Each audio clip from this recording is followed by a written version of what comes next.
good evening, depending on where you are in the world today. I'm your host, Tim Brown, and I hope that everyone is doing fantastic right now.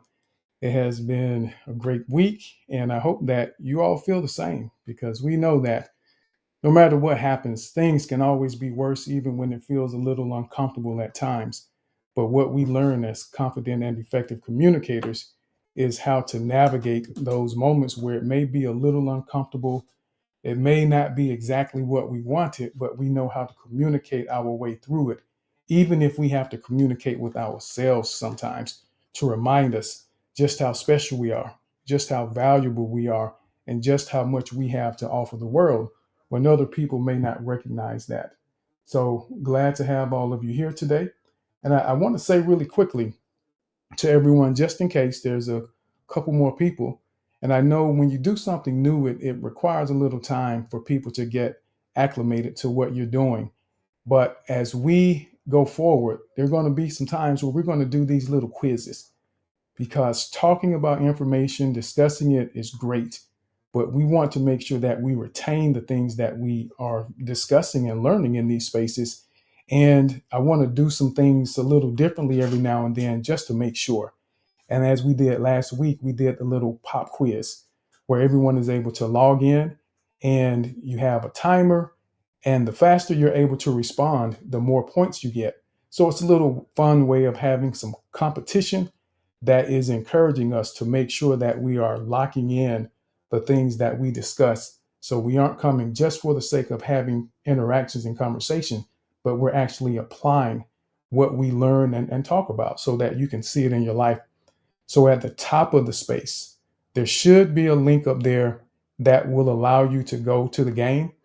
And just so you know, let me explain this to everyone that may not have heard it last week or may not have had an opportunity to see the post that I made earlier today. And what happens is when you go to the link and the game comes up, you'll see a screen that should ask you for your username. And your username is basically so we know who you are and we can identify you on the leaderboard as the game goes forward. And when you go there, you won't be able to hear what's happening in the space. So, what you can do is once you go to the link, go ahead and put your name in there and just get set up. And then you can come back to the space. And we're going to take a minute or two and give some people a chance to sign up that may want to participate before we actually begin. So, you can go to the link, put your name in, and then come back.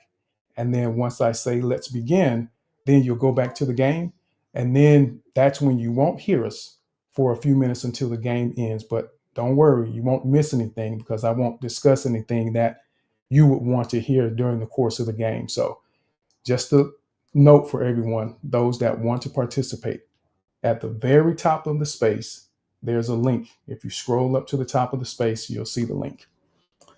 So, I want to go ahead and say hello to Donika. How are you today, Donika? Good to see you.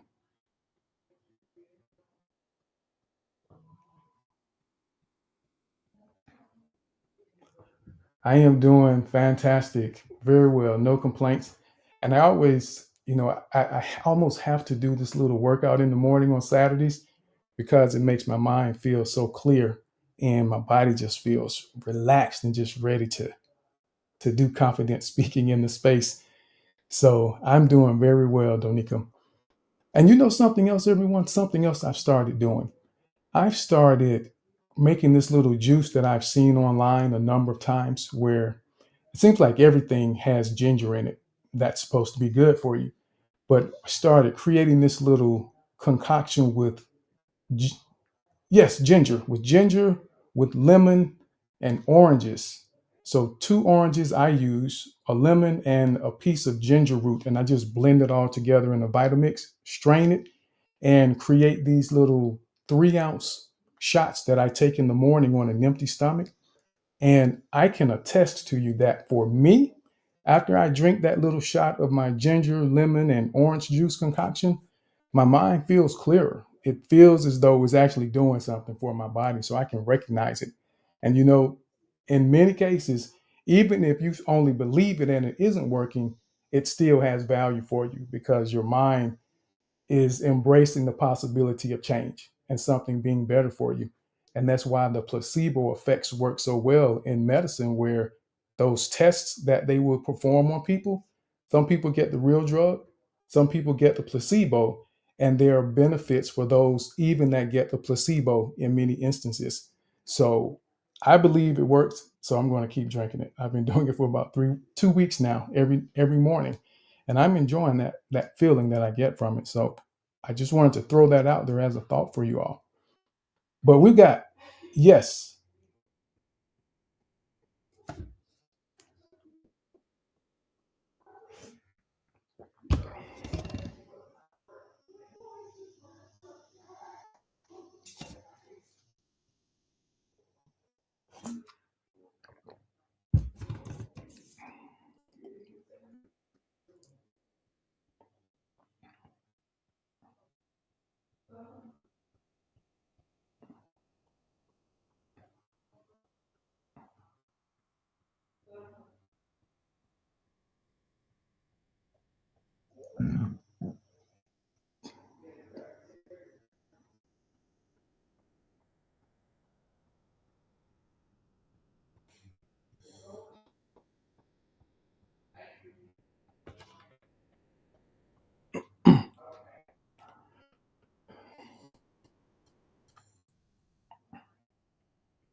absolutely.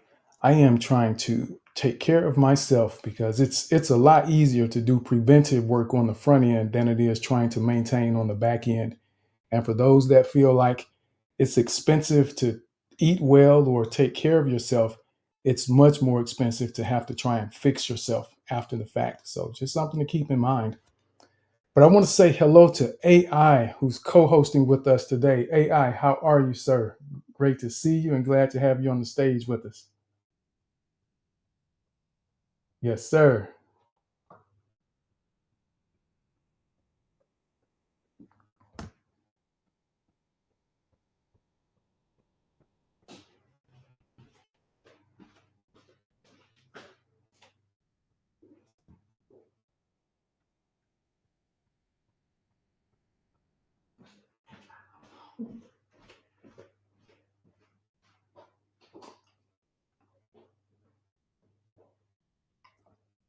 Absolutely, absolutely.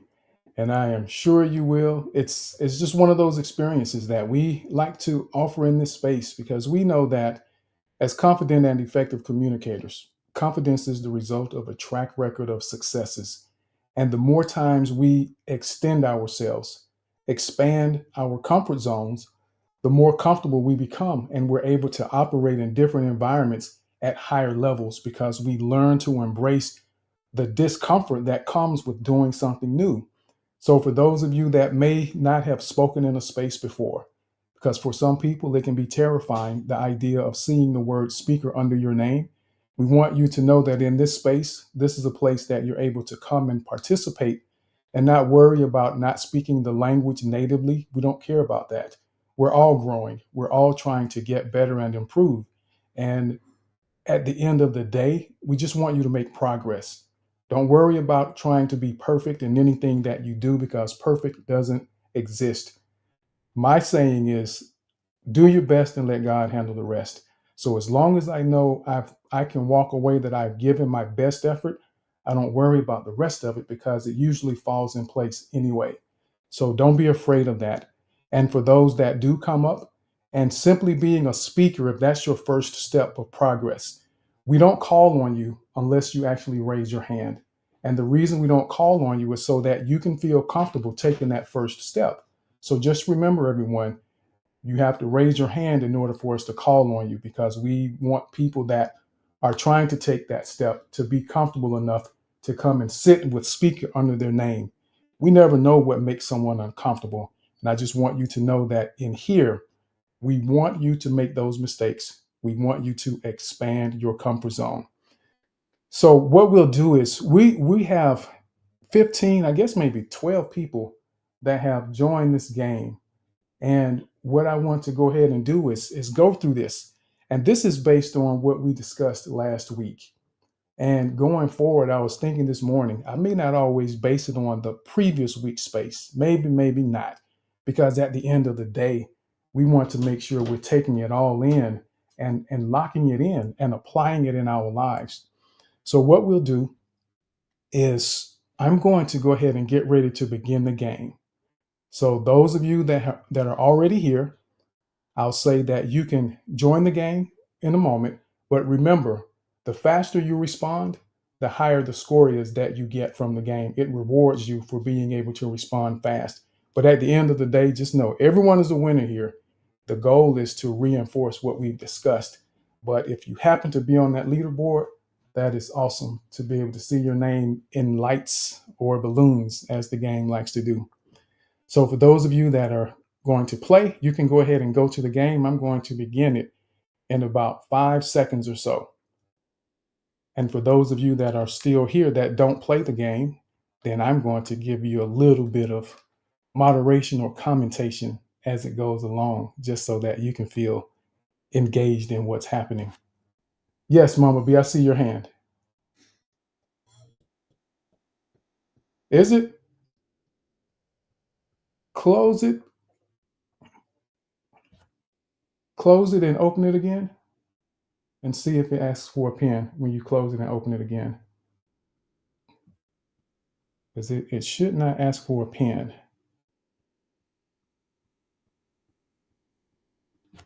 Let's see. Okay, I see. Still asking for a pin. That's very interesting.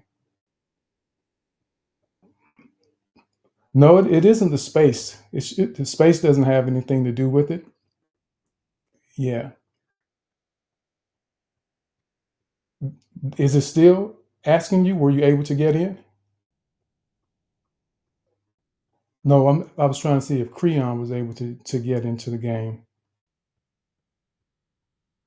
Let's see if Creon is able to go back, because I see several names that are in here already. We're going to get this, and just so everyone knows, this is. I do. I see your name. I see Mama B. So try 5337, but it shouldn't ask for the pin. If I had, I'm trying to think how I could do this and make this. I know what I'm going to do next time. There is a barcode that I'm going to see if I can't get this for you all. Let me see if I can't do this really quickly. And what I'm going to do is I am going to play just a little bit of music so that I can take just a moment. I won't spend too much time on this trying to get this right. And if it doesn't work after a moment or two, then we'll just keep going. We'll chalk this up as today isn't the day to do it, and we'll come back next week and try it again. So let me check something really quickly. Hold on one second. Yeah, that's why I'm going to try something else. Give me 1 second.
Okay, well, I tell you what, everyone, this is giving me more, it's causing more work than we need right now.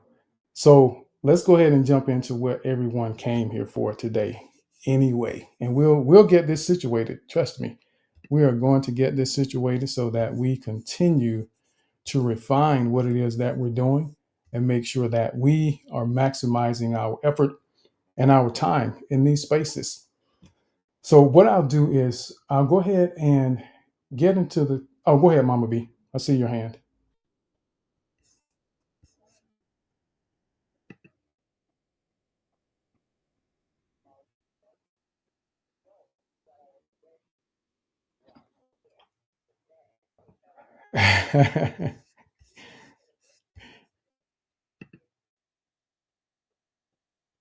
Ah, you know what? I got it. I got it.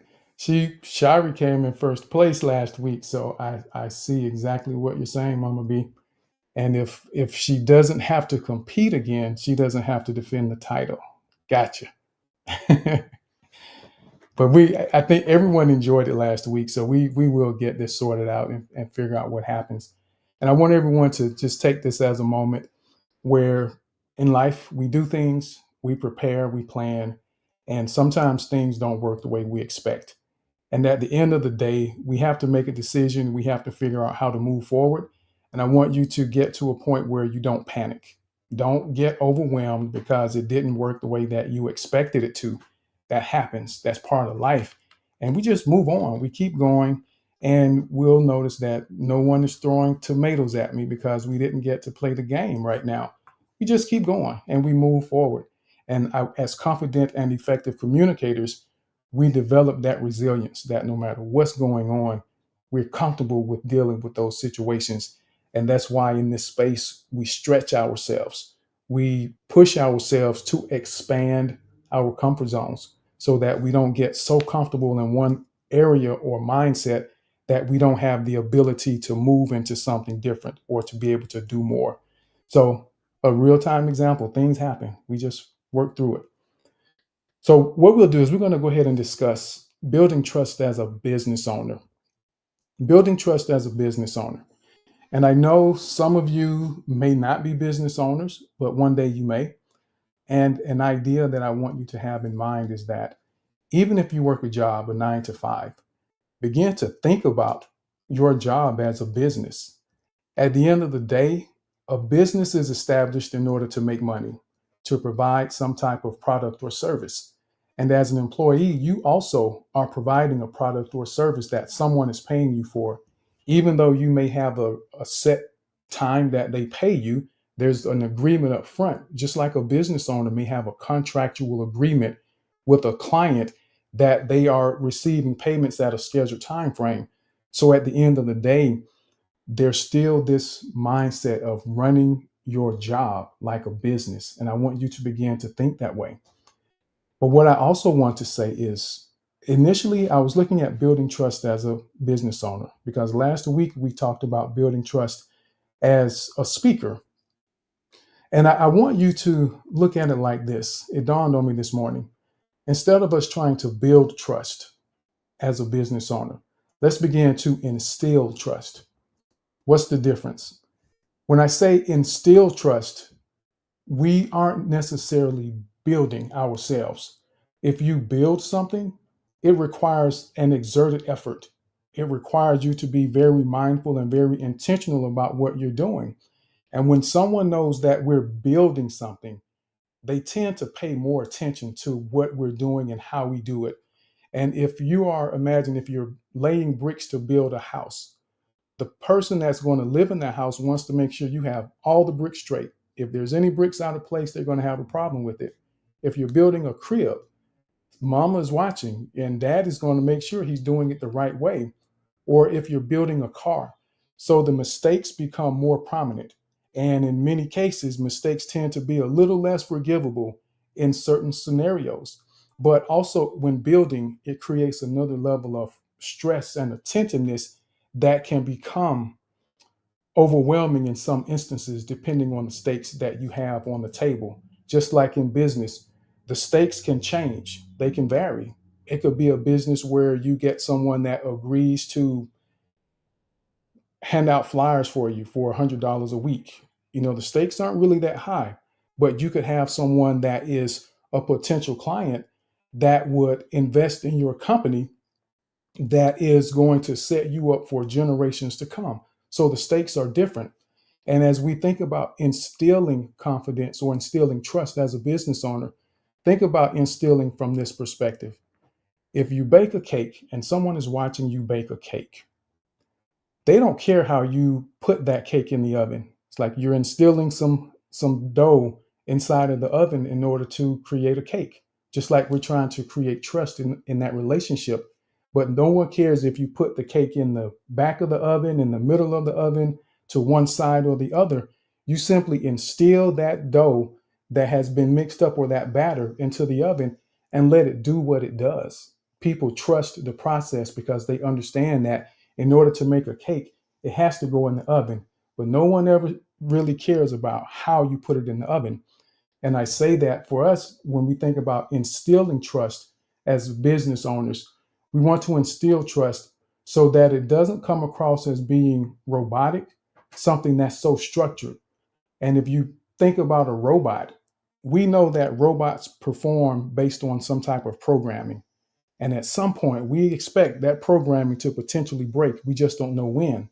So when you encounter this super salesy person, this person that has this rigid process that they're using when you enter their business or have some type of business interaction with them, it feels programmed and is very uncomfortable to begin to trust that person. So they aren't really instilling trust, they're instilling discomfort in someone when we behave that way.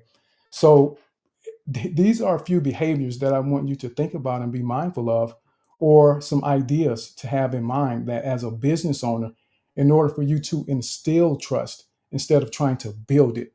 When you instill it, you just place it there, and people tend to accept it a lot easier when it's just instilled as part of the process. And when you put the cake in the oven, it looks natural. It looks like you know what you're doing, even if it's your first time, because people know it goes in the oven. So, a few things I want you to keep in mind is that the first thing is, in order to instill trust as a business owner, is to be clear on your mission. You have to be very clear on your mission. And when you're clear on your mission, it allows you to make sure that you understand it. It allows you to share it. You have to be able to share your mission so that everyone else understands what the mission is. But then you also have to demonstrate it. And if you've ever been associated with someone that says they're trying to run a business, or even a person on the job, but if someone says that they're trying to run a business and you can't grasp what their mission is because they appear to be all over the place, it's very difficult to buy into what they're doing. And then it's very difficult to trust them as a business owner because you don't really know where they're going. How can you trust someone and get on board with someone or be willing to buy into something that someone is offering if they don't understand where they're going? So you have to be clear on your mission in order to instill trust, because your mission drives the activities that you do. Your mission is going to drive the behaviors. If you have a mission, there are certain things that you have made a commitment to your team, you made a commitment to your prospects, you made a commitment to your customers that this is who we are and this is what we're going to do. This is what you can expect from us. And when people are able to see an alignment between what you said and what you're actually doing, it instills trust without you having to do this extra work of building. Remember, building requires effort. Building means that you're making an assertive effort, and it highlights the mistakes because people are trying to make sure that you aren't doing something wrong as you're building, especially if you're building something for them. So make sure that you're clear on your mission. Give away knowledge. You have to be willing to give away knowledge. And I know that I think times are changing. People are more willing to share information these days, and it's becoming a bigger part of the business world and the culture, where we understand that you have to give a little to get a little. But giving away knowledge is extremely valuable. And for me, before more people began doing it, and this is a mindset that you need to have, where it's just a part of what you do, it becomes a part of who you are, that you're willing to provide that expertise that you can offer people. If you sell air conditioners, for instance, it would be great if you had videos on your website or on YouTube explaining to me why I need to be concerned about servicing my air conditioner. Or if something breaks, explaining to me why certain components are important and why it's important to consider certain aspects of potential vendors that I may call service providers. Those nuggets are extremely valuable because what they do is they instill trust in a potential customer that you're willing to help them without getting anything in return. And one other thing about instilling trust, when we instill trust in someone as a business owner, it isn't so much that we're trying to convince them to trust us. We need to instill trust in them so that they trust themselves. Think about this. When you're making a buying decision, when you're making a decision to get into some type of relationship with a company, you need to feel like you can trust your judgment. And when we go through some of the things that I'm going to share, and it's just a few more that I'm going to share, as we do this, it allows someone to feel like they can trust their own judgment. If you've ever been around someone that has made a decision, the decision didn't work out the way that they thought because they realized that they made the wrong decision based on their judgment and their assessment of someone. So now there's a reduced level of trust in their own ability to recognize when something or someone doesn't have their best interest in mind. So by doing this, not only do we allow them to trust us, but we make it easier for them to trust themselves because we have instilled that trust in them. The next thing I want you to do after you are giving away knowledge is to personalize the interactions. We have to make sure that we personalize interactions. And it doesn't seem like much when you use someone's name, but it makes a world of a difference, especially if your business has international clients or customers or prospects.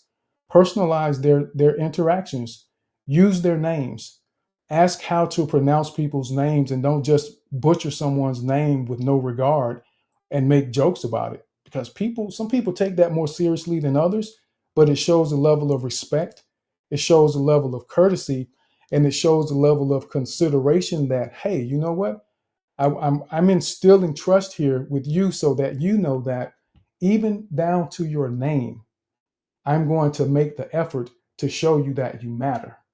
And when people feel like they matter, when we allow people to know that they matter, it makes it so much easier for them to trust us. Because what is trust? Trust is feeling like someone has your best interest at heart and that you believe that they won't do anything to hurt you. And to take time to understand how to pronounce someone's name says a lot. And any of you, if you've ever done it, even in these spaces, there are probably some people that have expressed appreciation because you've taken time to at least ask how to pronounce their name. People genuinely appreciate that. And it's something that's often overlooked. But get to know their family. How do they have children? If they ever bring up something about their child being sick, do you ever ask about it? Hey, how's the vacation? I remember you were going on a vacation and you said you were going to Albania. How was the trip? And that may have been 3 or 4 months ago. But to remember that and to share with them that I think enough of you to remember the details about who you are instills trust. It instills comfort because that's part of the layers of the relationship that we're trying to build as business owners with people. And as they often say, people don't buy from companies, they buy from people that they trust. It isn't just about Walmart might be a little different. Walmart sells everything under the sun almost. So you just kind of go to Walmart and just grab something. But let's look at it from the perspective of buying a car. It's a lot different. The relationship has a big impact on the vehicle that you're willing to buy. Sometimes we make exceptions. Sometimes we're even willing to spend a little more. I know I am, if I have established a level of trust and comfort with someone where there's a genuineness that shows that it isn't just about making money for me, but it's about the connection. It's about the relationship that we have. So that matters. And personalizing those interactions can really do a lot for us when it comes to doing that, in instilling trust as a business owner. Collaborate with your competitors is another one. Just because someone sells the same type of product doesn't mean that you have to fight for business. You will be amazed how much farther along you could be if you figure out how to collaborate with competitors that may be in the same business that you're in. That's where the majority of the work that I do in video comes from. People that would typically be considered competitors. What I do is I introduce myself, I meet them, and I give them an opportunity to understand what I can bring to the table. So, what that has done or does is it allows you to leverage resources. It allows you to leverage opportunities where you're able to work together. If I don't have time or the ability to handle a potential job, the person that I am collaborating with, who would traditionally be considered my competitor, may have those capabilities. And you will be surprised how much work you're able to get.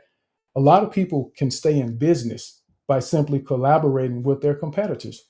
And it demonstrates a level of selflessness that you're willing to collaborate with competitors. And what it also does is it opens the door for the next point that I want to make, is to always offer solutions as a way to instill trust as a business owner. If you collaborate with competitors, you always have a solution that you can offer more times than not. And customers, prospects, they appreciate that. And I make it a point.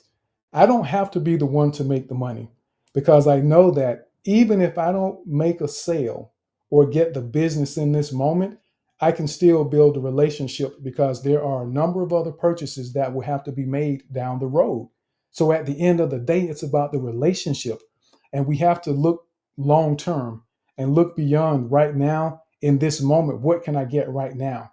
Always wanting to hit a home run with every prospect that you come into contact with, and it just doesn't work like that. If a person, baseball, for some of you, everyone doesn't watch baseball, but I'm going to give you an example here just really quickly. If a person is trying to hit the ball and they hit the ball 3 times out of 10, that doesn't really sound like a lot, but in baseball, that is considered to be excellent. That's an excellent average. 3 times out of 10 to be able to hit the ball and get on base. So in business, we have to have the mindset that there's a numbers game that goes along with this. But if we get caught up in this mindset of feeling desperate and trying to force someone to believe us or buy into what it is that we're doing, we lose the ability to instill trust, because they feel that desperation. So we want to make sure that we always have a way to offer solutions to people. And solutions could be helping them do it themselves. I'm quick to tell someone, hey, I have an idea. If you were to take this step, you could actually do it yourself and not have to pay me any money. If you want to pay me, you can, but here's a way that you can do it yourself and save some money, because at some point in time, they will come back. So make sure that we are always able and willing to offer solutions, even if you don't get to receive the money in that moment, because they always have something else that's going to come up later. And the last thing that I would say in terms of instilling trust as a business owner is exceeding expectations. As a business owner, as an employee in a relationship, we want to get in the habit of exceeding expectations. Don't ever get comfortable with doing just enough, because that's what everyone does. How else do you set yourself apart? And when you're willing to exceed expectations, it breaks down the barriers of, okay, are they trying to get over on me? Can I trust this person? What's the end game? What are they up to? Exceeding expectations when it costs $10 to get a cup of coffee, but instead of giving you just a cup of coffee, they put the designs on top and they give you the extra creamer and something special that you did not expect. That's new on the menu that no one else knows about. Going above and beyond, exceeding expectations, because in many cases, there may be a subtle cost to you, but the reward is much bigger in the end, as you instill trust in these people who now will not only come back to you for future businesses or service, but will also refer their friends to you. Because remember, word of mouth is the best form of advertising. And when you exceed expectations with people, when you're clear on your mission to the point that you're able to not only share it, but also demonstrate it, when you give away knowledge to help people be comfortable with their decisions that they're making so that it makes sense. Many times we buy things, we offer or request certain types of services, but we don't always know the ins and outs. We don't know how it works at times. And when we can do that, it helps instill trust. Personalizing the interactions, collaborating with competitors, always offer a solution, and exceeding expectations. And if we do these things, this is definitely going to make it easier for us to instill trust as business owners.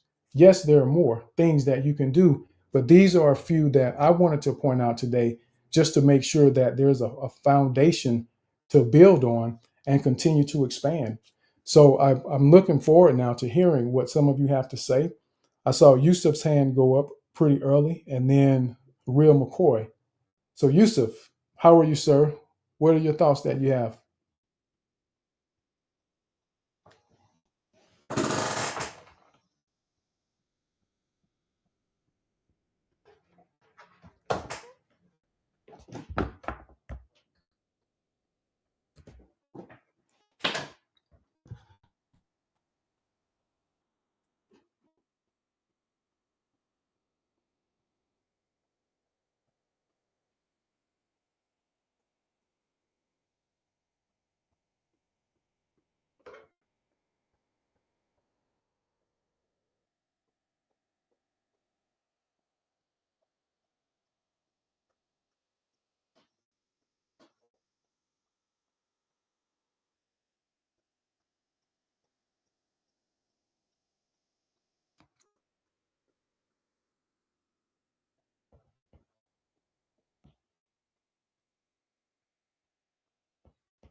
Thank you, Yusuf. Absolutely. Everything you said, transparency, consistency, empowering others. And what I like to do with the things that I share, I like to give you a few that, because we won't always remember everything. But I like for you to make sure that you have at least two or three things that you can always fall back on that help you remain focused on the process. And over time, you begin to make it a part of who you are, not simply what you do, but a part of who you are. And that makes it so much easier to instill trust as opposed to trying to build it so that it becomes more natural and you just flow in it. And you can be genuine in terms of who you are. And you can always tell when someone is new on the sales floor and when they are following a script. It shows, again, that robotic approach and feel that they have because they haven't made it a part of who they are. They aren't really comfortable with the process yet. But when you make these ideas, thoughts, and perspectives a part of who you are, you don't have to pretend. You don't have to build the crib. You don't have to lay bricks in those moments. You just do it. And people embrace it because they feel the sincerity of what it is you're doing and what it is that you're saying. And that's what we really want is them to just feel that connection with us without having to wonder if they need to be watching over their back and waiting on the shoe to drop, as they say, for the catch behind everything that you've said. And I want to throw this in there just for everyone as a reminder. One of the a few things that we do in the space, the pillars of the confident speaking space and community is practicing. It's about practice. So every time we speak, I want you to be mindful when you're speaking. Use it as an opportunity to refine your ability as a confident and effective communicator. The four P's that we focus on: our pitch, our pace, our power, and our pauses as we're speaking. Those are the dynamics that allow what you're saying to be more interesting, and it creates additional levels of engagement when you begin to use that strategically. Conciseness is one of the pillars. And conciseness is important because you don't always have a lot of time to say everything that you want to say. So in this space, what we do is use a timer. We use a timer, a 2-minute timer, so that it forces you to be mindful of what you're saying and how you're saying it. And it teaches you to begin to refine your thoughts so that you can say what's most important.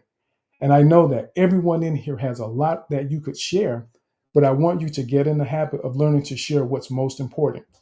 And there may be times that means only picking one point that you can share within that time frame.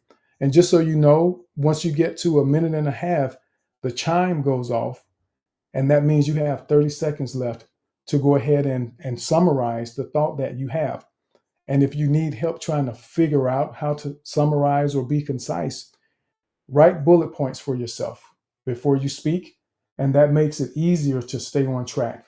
Bullet points help you remember what you want to say, and it gives you an opportunity to think about what you want to say so that when you speak, you have a path to follow.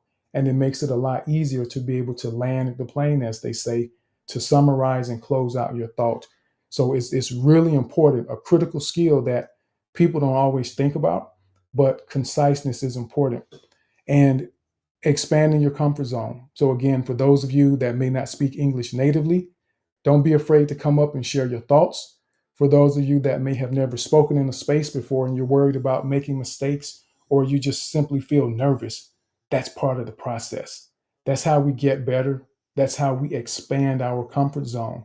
And that's what we're here for, is to expand our comfort zone so that we can become more confident and effective communicators in any environment. I want you to be able to walk away from these spaces, and no matter where you go, no matter who's around, you feel comfortable enough with your ability to interact and even respond on the spot without preparation.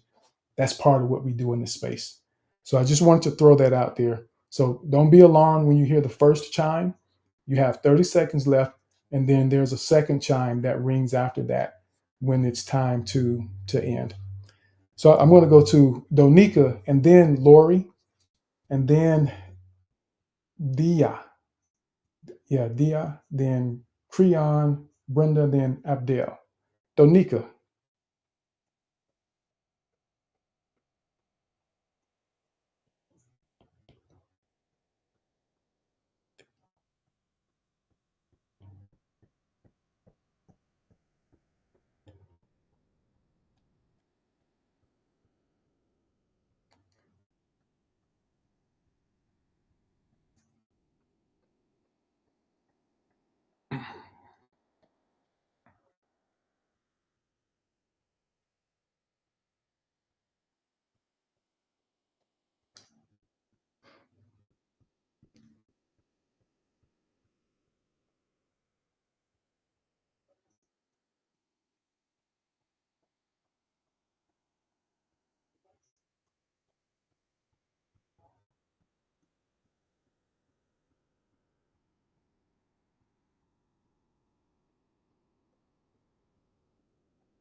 Absolutely, absolutely, and all of that makes a difference. It matters.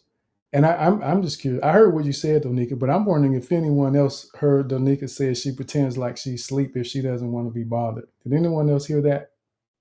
Get some hearts or high fives or something? No one else heard that? Okay. I heard it, Donika. She said she pretends like she's asleep when she doesn't want to talk. But that's a great example though, how you never know. And just those interactions with people where they need to be natural and we're showing that concern and being willing to help other people. And I wanted to mention this when I think about, as people say, collaborating with competitors. There's two people.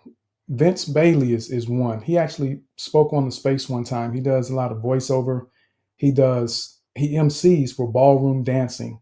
And I don't know how many of you are familiar with ballroom dancing, but I mean, ballroom dancers, the women, they will pay like $1,200 for bikinis, just bikinis with sequins and feathers on them to dance in.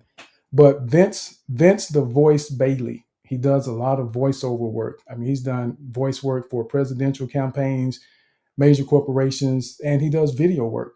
So he's one of those people that 15 years later, we're pretty much like brothers. We still work together. If there's something I can't do, he probably can, and vice versa. Kevin Pratt is another one. I haven't known Kevin as long as Vince, but I met Kevin through Vince as well. So you can expand your network and the people that you're able to work with when we stop looking at people as competitors necessarily, and figure out how you can work together, because we all do the same type of work, but there's enough work in business for all of us out there. But those relationships, when we instill that trust, and something that I make sure that I do when I work with people like that and I'm collaborating, is I always make sure that I understand the expectations that they have of me. That's part of instilling that trust. If I'm working with them, I don't go handing out my business cards when those are people that are potentially referrals for them because they brought me in to help them. It's little things that we do that instill trust, that give people the comfort to do more for us and more with us. So just really important that we keep in mind. So let's go now to Lori. Hey, you as well.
Absolutely. Thank you for that, Lori.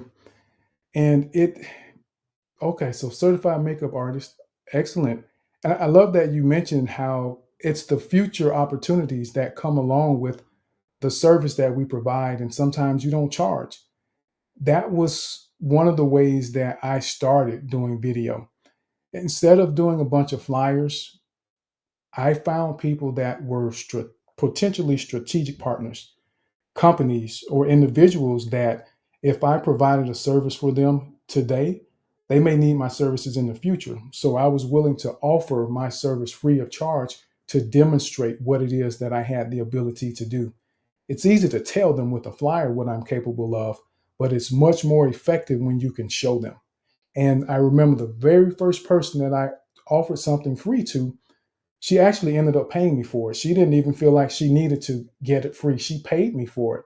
And when we do that, they will trust you, and they will exceed expectations for you as well. Because I've done this, especially the exceeding expectations, as Lori reiterated.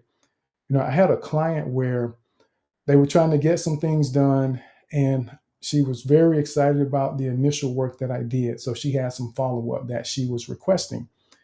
And because I had exceeded expectations, I gave her a quote, a proposal for some follow up service. I gave her a number. And would you believe that she said, you know what, let's just round it up, make it an even number. And she gave me an additional $800 just to make it an even number because of the relationship that we had and her level of comfort with what it was that I was doing. Now, that isn't always the case, trust me, but those are the types of impressions that we can have on people and the type of outcomes that can happen as a result of exceeding expectations, giving away knowledge and personalizing interactions with people where they're able to have that trust instilled in them, not only within themselves, but in us, to believe that they're going to get what they're needing and know that they're going to be taken care of without having to worry about what we're doing behind the scenes. Because why would they need to pay us if they still have to worry about the quality of our work or our products that we're providing? So absolutely. Thank you for that, Lori. And let's go now over to, I think it was Dia. Is it Dia? I'm doing very well, sir. How are you?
Mm.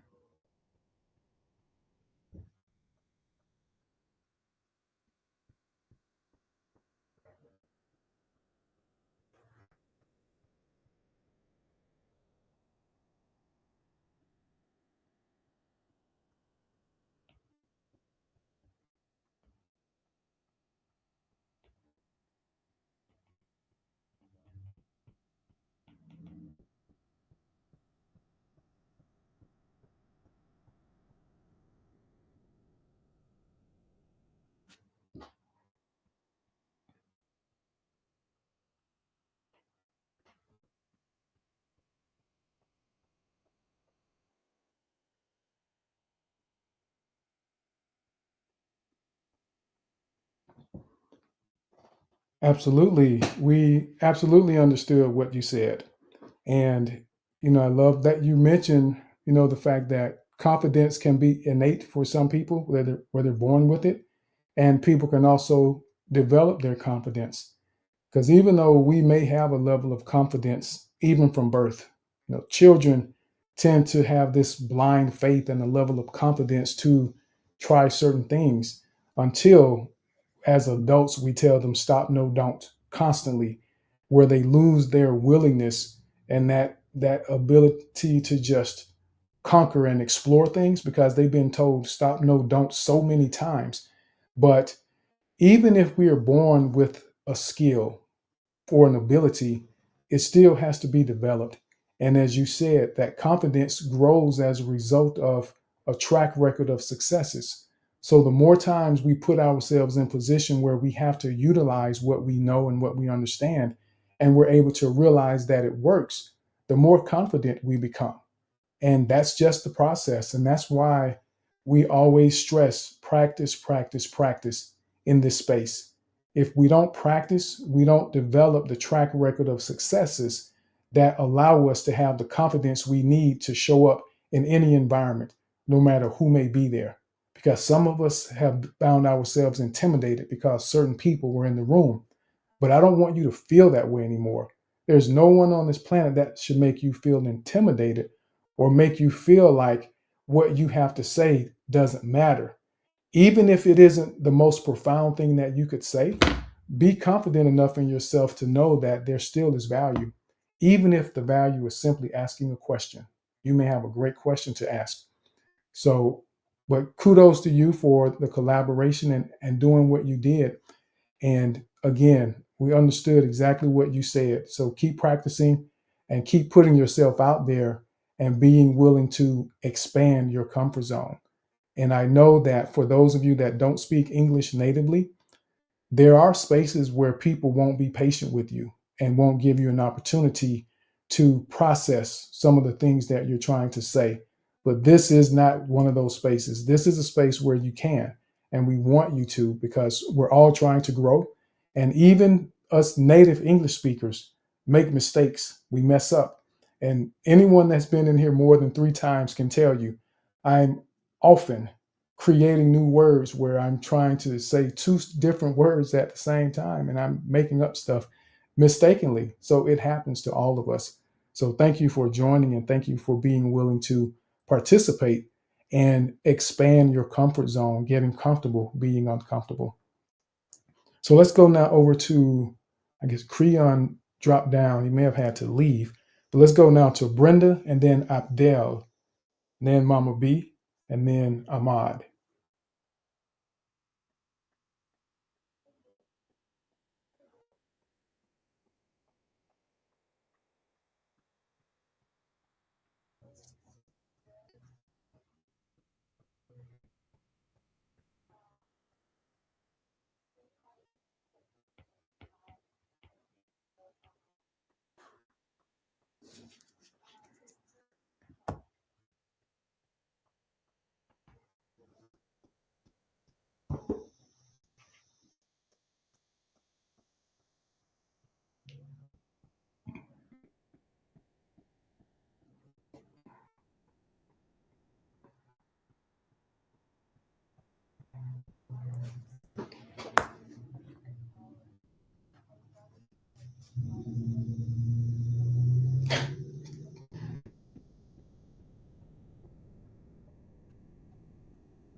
Mm, yes, Brenda, you absolutely. It sounds like you definitely cost him some money. And hopefully he wasn't too upset about it. Maybe you only did that with one or two people, and you all he was able to explain that, honey, this is how we make money and how we survive. But there can be that conflict, that internal conflict for some people when it comes to business. And when you're thinking about pricing, that goes to pricing, Brenda. I think about, for me, because there's different formulas out there people use when they're trying to decide how much to charge. And at the end of the day, I'm quick to let someone know what industry standards are. I'm quick to share, hey, take a look at this. Go out and explore to see what prices are out there. But for me, when it comes to that, in terms of trust as well, is I give my price and I explain the value that I bring with my price. Because I'm not going to be the cheapest person out there, because there are perceptions with that. And I definitely don't want to be the most expensive. And at the end of the day, I want to make sure that when I'm sitting there editing a video, that I'm not mad and upset because I didn't charge enough, because I was afraid of someone walking away because I didn't trust in what it was that I had to offer. But I'm glad you had that experience though, Brenda, with the trees. Man, I can only imagine. I could my face dropped when you said it, Brenda. When you said you told them not to buy it because they are only $5. But what I would say to your experience with that company, one of the things we need to make sure we do, especially when we're the customer, or even if we're the business owner, make sure we ask questions. We have to get in the habit of asking questions and figure out what the right questions are. Because if someone gives me an explanation about something and I hear vagueness, or I ask them a question and they give me a response that is unclear or it doesn't actually answer the question. And you'll probably start noticing this a lot more now, is that most people don't actually answer the questions that they're being asked. They give a response, but they don't actually answer the question. And there's this tendency to just let them not answer the question. So, as confident and effective communicators, we know the goal is to connect and to be able to exchange information that's useful on both sides and helpful for us. So, we have to ask questions. And in that scenario, Brenda, there probably were some questions that I know I would have asked. People probably feel like I could be a little bit tough as a customer on the front end because I have questions. I need to understand. I need to have that trust that I understand what I'm getting into and what it is that I can expect from you. Because if I have questions down the road, I need to know that you're willing to let me ask them and allow me to feel that level of comfort in that relationship. Go ahead, Brenda. I see your hand.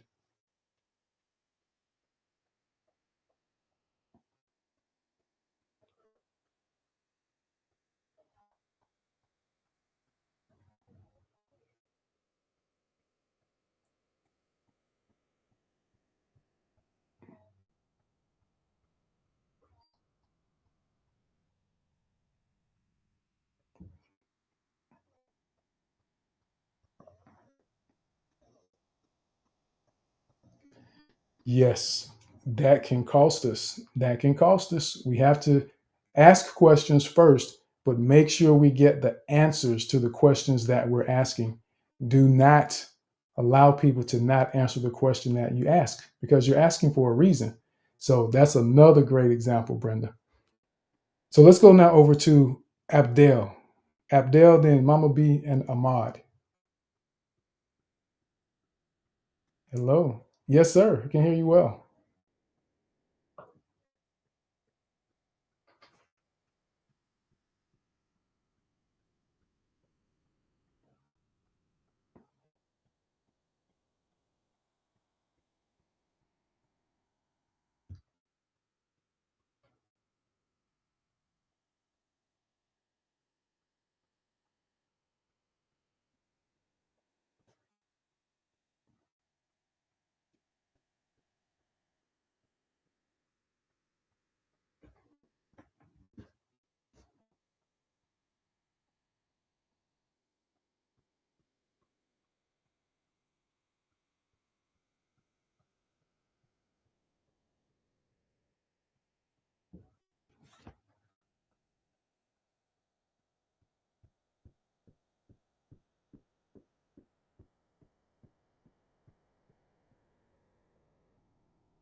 think he fade.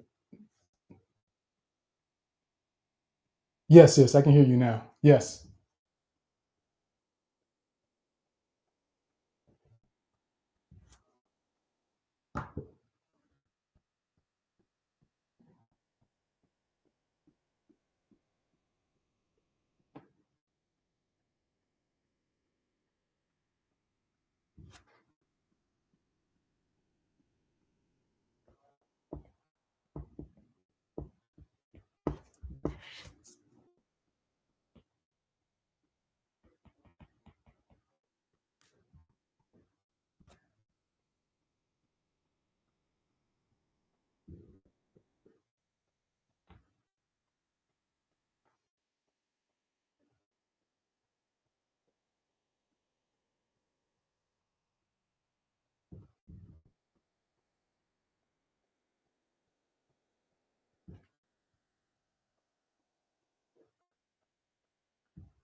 Absolutely. Thank you for that, Abdel. And let me tell you this, Abdel. As you continue to speak, I could hear your comfort level increase, and I could hear where the nervousness that you may have felt in the beginning, it began to go away. So this is just a great example of how important the practice is that we do. The more we do it, the easier it becomes. And we learn how to manage the nervousness, or for some people, they may consider it to be the fear. We learn how to manage it because the nervousness, those butterflies, we never know when they're going to happen. But at the end of the day, we continue to put ourselves in situations like you just did to practice and to figure out how to deal with it so that when you really have something on the line, because I don't want any of you to ever miss an opportunity that could change your life or your family for generations because you were too afraid to say something. You allowed the butterflies and the nervousness to cause you to doubt yourself. And that's why we practice in here. This is why we do challenges, which we're going to do after Mama B and the mod, because we don't have any other hands. So we're going to do some challenges after that. But I wanted to say, I like what you mentioned about removing the titles. I'm big on that. You know, when I would do businesses, when I owned the mortgage company, even owning the video company, I didn't ever put CEO on my card because I didn't feel like I needed to announce myself that way. And as you said, that can create a distance or separation between some people when they feel intimidated by titles, even though they shouldn't. And I don't want any of you to ever feel intimidated by someone's title. They had to learn just like you do. They may be more knowledgeable than you are, but that doesn't make them more important than you are just because they have a little more information about a subject matter. So I like the idea that you said that, and I hope that you and your girls had a great time last weekend. I know you had to step away to do daddy duty, so kudos to you for that, sir. It's always it, it shouldn't be exciting to see, but it is. I really appreciate seeing dads that are really involved with their kids. I don't know why. That just it warms my heart when I see that and hear about it. So kudos, Abdel. Not that you should get a prize for being the dad, but kudos anyway, sir. Yes, go ahead. Go ahead.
Yes, I do. I do. And this is me being a confident and effective communicator right now. I can only tell you what I've heard, Abdel, because I only speak one language. In high school, I had to take Spanish to be able to get a grade, and I memorized it well enough to do well in the class. But what I have heard from others that speak multiple languages, and kudos to you again, 5 languages is phenomenal, is that some languages feel like they're more expressive. So I've heard people say that they will use English for certain words or certain expressions and gestures because they feel like it provides more emphasis. It provides a little more punch. Whereas some of the languages feel more subtle and more poetic, and it just doesn't have the same impact when they use certain words in certain situations. And I've heard about the struggle of dreaming in one language and thinking in another language, and how there's no real control over when that happens. And it's one of those where I could only say and speculate because I don't struggle with that, even though I'm in the process of trying to learn some Arabic now. Because being in these spaces and around people like you, Abdel, Mama B, Donika, and all these people that speak multiple languages made me begin to feel a little bit like a slacker. It's like, you know what? I'm a minority. The people who only speak one language and only speak English, we are minorities in this world. So that made me decide I needed to start learning some languages so that I could feel like I had a little bit more to contribute to interactions with people, and to even be able to connect on a deeper level with people, being able to at least greet them in their language or express their name in their language. So I say all of that to say that I don't have a clear, definitive answer that I can say is proven based on my experience, only based on what others have shared with me. And maybe some of these conversations, if I'm in a space with some people that I know have discussed that, what I'll try to do is remember to invite you into that space so that they can share their personal experiences, because they do speak multiple languages and they live what you just described, because I don't. And everyone, as confident and effective communicator, we have to have the ability to say I don't know. If you don't know, don't pretend like you do.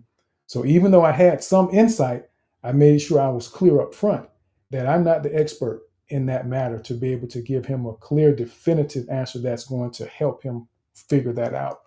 So that's what we have to do sometimes. But thank you for that. And before we go to Mama B, I want to say one other thing, Abdel. When you mentioned about how draining it could be after you go up and you share some thoughts, in an environment like this, and you feel tired and worn out and have to recover. And that's part of what we deal with as introverts. That's part of the process of being an introvert, where it requires a little energy to get to a point where you put yourself in the midst of a bunch of people to share thoughts and have to interact and engage. Because even though I do these spaces, I enjoy teaching, I enjoy empowering other people. So this is my element. And I thrive in this environment. I get excited about doing this. But once I leave this space and you talk about, just I struggle with phone calls. I struggle with going to events where there are a lot of people. If I go to a professional football game or any public event like that, before I even get there and sit down good, I'm thinking, okay, what time do we need to leave to beat the crowd, on the way out? And it's a struggle for me. I have to get myself ready for that, because I just don't enjoy it, So that's part of what we experience, and we do have to get away and recharge and just allow our minds to just settle down and know that we don't have to process so much.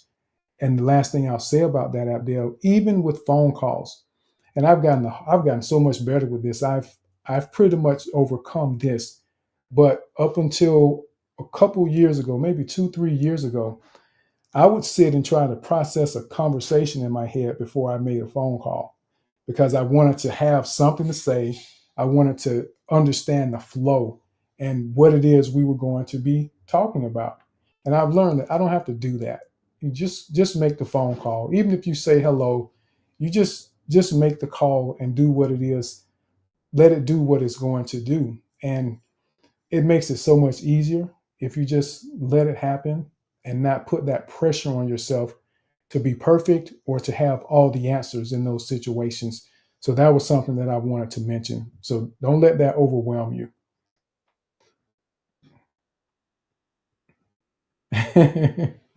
Yes, sir. And that's part of us paying attention or recognizing and understanding those details about people. That's part of what we do as confident and effective communicators is we recognize the details and how they relate to individuals, that personalized interaction that we were discussing earlier. Mama B, I see your hand.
Mm,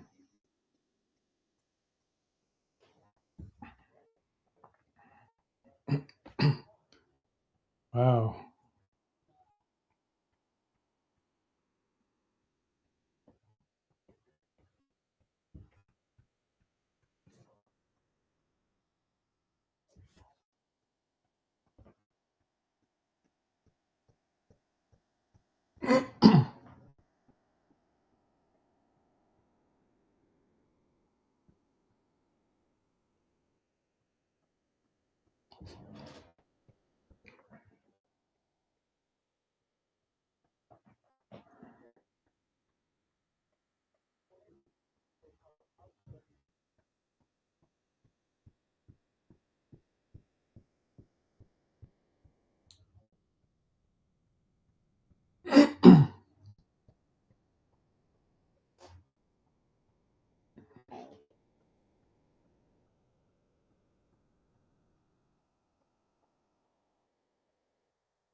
You nailed it. You nailed it.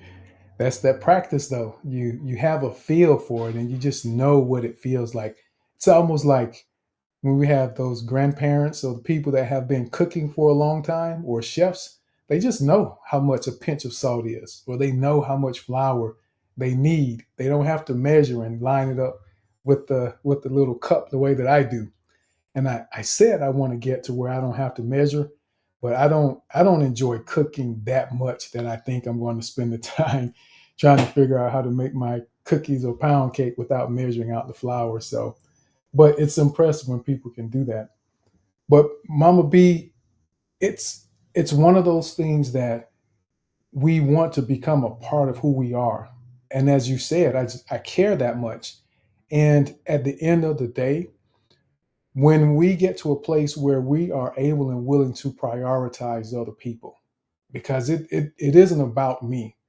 And I'm going to get what's mine. I'm going to get what's coming to me.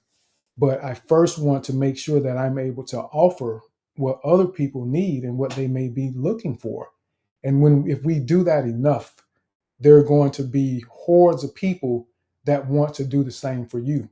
So there has to be this selfless mindset, this selfless approach to life that supersedes any environment that we're in. And as I mentioned earlier, you don't want to be robotic in your approach as a business owner or in any situation where you're trying to facilitate certain behaviors that stand out and allow people to see the rigidity that you have because you're trying to follow the script. You don't want that, and you just want it to be who you are. So asking people's names, sometimes I ask them to spell it because they say it, and if I don't see it, then it still doesn't click. So can you spell that for me? And I may write it down in some environments so that I make sure I get it right. And it's those details. So thank you for giving us that real example of how important and how impactful recognizing, acknowledging, and trying to understand how to pronounce someone's name is. Mama B said that they get one time, and if they don't ask her to repeat her name, she knows they don't care. So, and there will be other people out there who feel that way. So we have to be mindful. Don't take it for granted. And that's a big part of personalizing the interactions. Personalize it. Hey, I care enough about you to understand how to pronounce your name the way that your parents intended and the way that you would like to hear it. Even if I mess it up, you know that I'm trying and I tried and I'm continuing to work on it. So thank you for that, Mama B. And I'm still, Abdel said he speaks 5 languages. I've met a number of people that speak multiple languages like that. And that's impressive. And I will say, continuing to grow everyone, it doesn't matter how old you are. Don't worry about how old you are or feel like you can't learn anymore. Because I know now I'm learning Arabic. My dad is practicing Spanish, and one of my sisters is learning Korean. So we've got a little family thing going where we all are on Duolingo trying to continue to expand ourselves. And it's just and they're both teachers. 2 of my sisters and my dad are both teachers after he retired from the military, but teaching is in our blood, and that connection is important to us. And Lady Phoenix is in the space. Lady Phoenix probably will have some insight because I think she's one of those ones that speaks multiple languages and could probably share a personal experience of how she navigates thinking and speaking between 2 languages and how it works for her to navigate that. So she's a person, Abdel, that probably could add some insight to that. She may come up and speak. I don't know if she's available, but just in case, I'm just putting that out there, Lady Phoenix. So she is coming up. But so before we do that, let's see. I think Ahmad is gone, so we can. And let me say this before we go on. I want everyone to prepare yourself. So here's an opportunity for you. Here's an opportunity coming up to expand your comfort zone, not just with sharing your idea or your thought. We're going to do some challenges today. We've got more than enough time to do some challenges today, which I wanted to do. So, what the challenges are is you get to choose a random topic, or we'll ask you a random question that you don't have a lot of time to prepare for. You get to think about it for a moment, and then you give us a 60-second response if you need 60 seconds. And then what we'll do is we'll give you feedback. And this is a live example and opportunity to practice your pitch, your pace, your power, and your pauses. And it also helps you learn to develop your conciseness because you have 60 seconds. And this begins to give you a feel of what that shorter amount of time feels like. But then within that time frame, you want to give a response that is telling a story, that is explaining how something is made, whatever it is, however you choose to respond. So I want you to get geared up for that, get prepared for that. So we're going to give an opportunity for a few people to do some of these challenges so that you can practice, expanding your comfort zone as we all continue growing together to become more confident and effective communicators. And I'll do the first one. I'll do the first challenge today just to kick it off. So Lady Phoenix, you came up. How are you, Lady Phoenix? I am doing very well. And it is timely that you popped into space when you did, because yes, we had a question a moment ago from Abdel, and Abdel speaks 5 different languages. I don't remember how many you speak.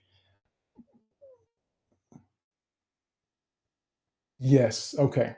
But I knew you spoke more than one. There was two at least. But Abdel asked the question of how he could possibly deal with thinking in different languages and how certain points in time he may speak in a different language. And he was just asking if there was something that he could do to manage that or do it more impactfully.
Got it.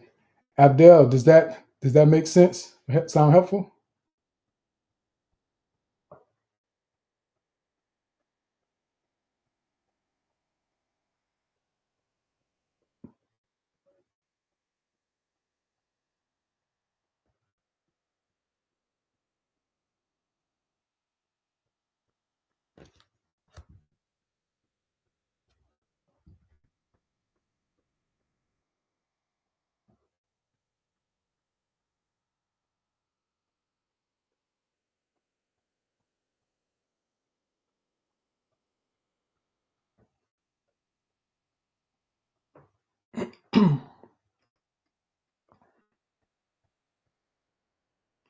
Got it. So, Abdel, I'm going to share this with you, and this is something for everyone to to notice, because I knew that's what Abdel's objective was. So I knew it wasn't about learning because he clearly said he was fluent, but I left that opportunity for him to provide that clarification instead of just letting it go and not trying to get to the bottom of what it was he really wanted to accomplish. So, Abdel, it takes confidence to do that, to almost, in some people's mind, they may feel like that's challenging someone else to say, well, no, that isn't what I meant. So, that's doing what you need to do to get the understanding that you need and accomplish your goals in what you were trying to do. So, kudos to you for doing that. So I think Mama B may want to add something to that. Did you want to respond to that, Mama B?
So I think where we are, Abdel, that may be helpful. So your challenge is that you don't feel confident in all the languages. You feel stronger in some versus others. English makes you feel bold. You feel confident when you're speaking English. And what I would ask you to do is to ask yourself, what is it that you are potentially afraid of? What is it? Because when we aren't confident in something, it's usually because there's in our mind, there's something at risk. When we lack confidence about doing something, we fear the idea of failing. We fear the idea of messing up. We fear the idea that people won't understand what we're saying when we're doing something. And that's what that lack of confidence typically is. So ask yourself, what am I afraid of when I speak the languages that you don't feel as confident in? Is it that people will judge what you're saying and they will maybe not thoroughly understand, that you won't be able to connect, that you don't feel like you fit in because of the particular people that you're speaking that language with. So you just have to figure out what's the risk that you're afraid of? What are you worried about losing or missing out? See, there I go, I jumbled up. What are you worried about messing up or missing out on in those languages where this is happening? And once you can identify the why, then you have the ability to figure out the how in terms of not having to feel that way anymore. So it isn't a vague solution for that. You've got to understand why you're feeling this way so that you can then figure out the how to fix it and overcome that feeling. That's when it's going to change for you. Does that make sense?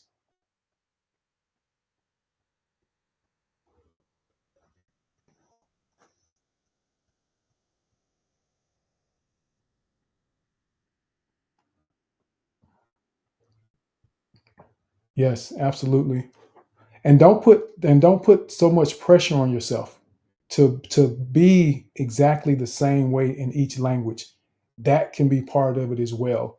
When we're proficient in some areas, we compare our proficiency in one area to another, and that can cause us to beat ourselves up as well. So make sure you aren't doing that.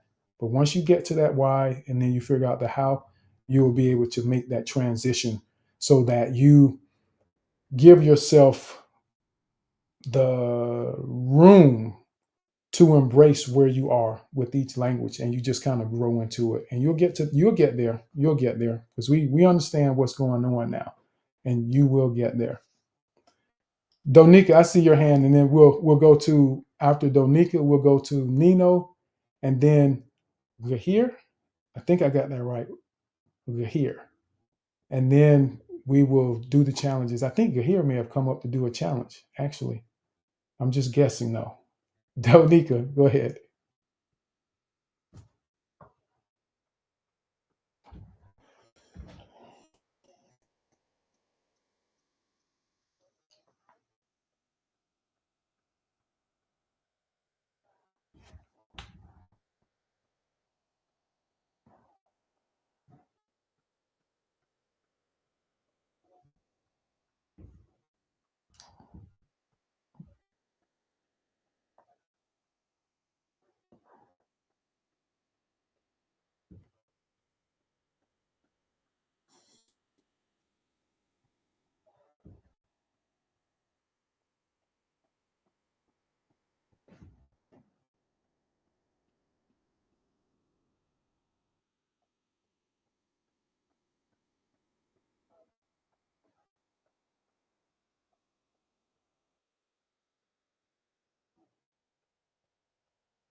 Absolutely. Absolutely. So what we will do is, I know here's hand is up, and I saw Lady Phoenix put her hand up. But I want to see AI, no pressure. But are there any thoughts that you want to share? Anything you want to add? I know you're getting your co-host legs under you, trying to figure out the flow.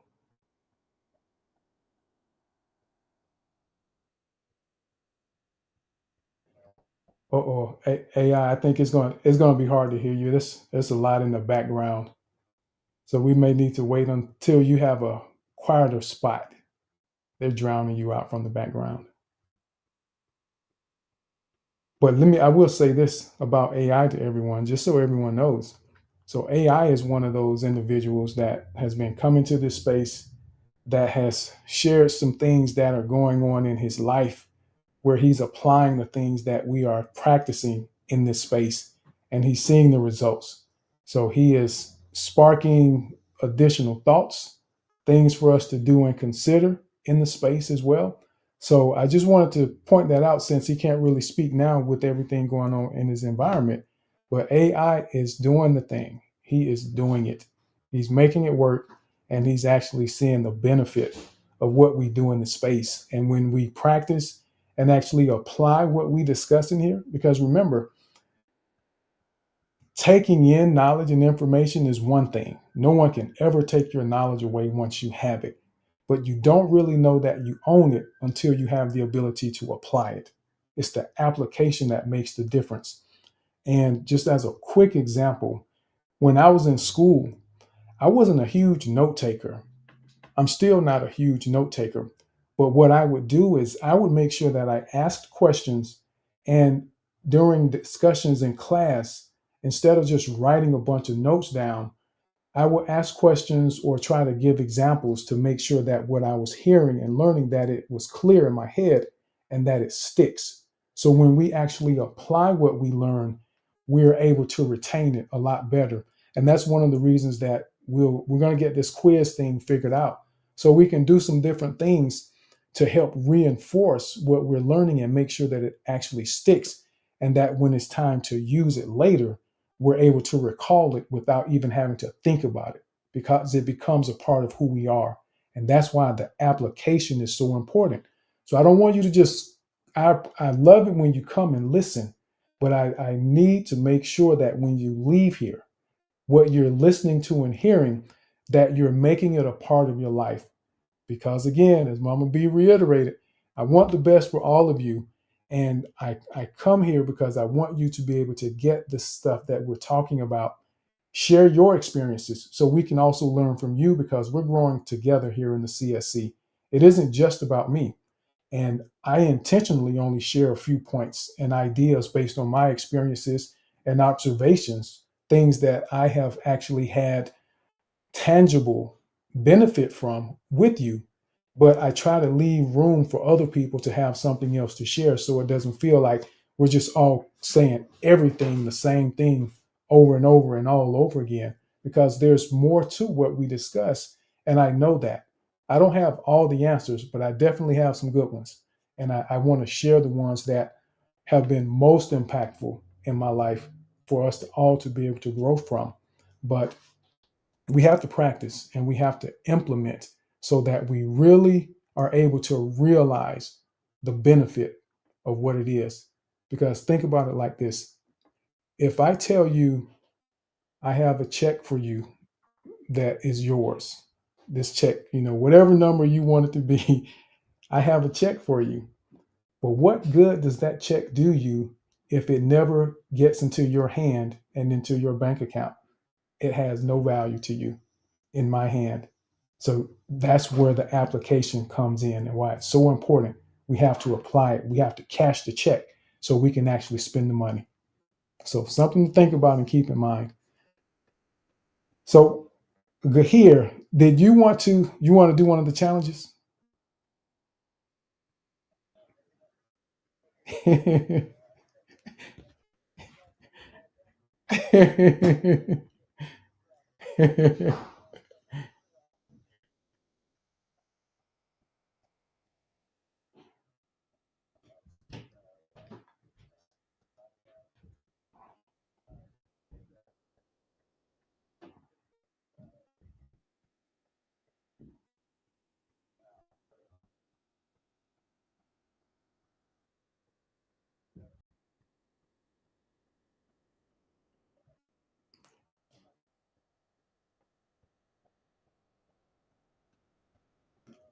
Yeah.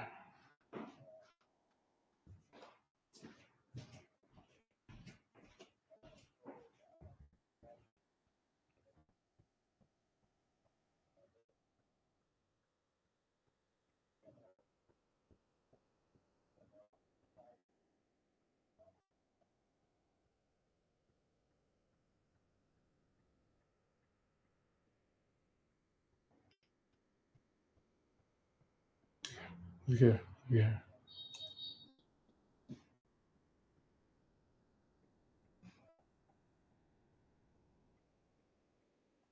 Yeah.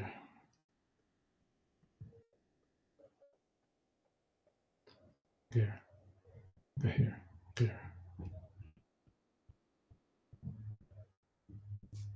Yeah.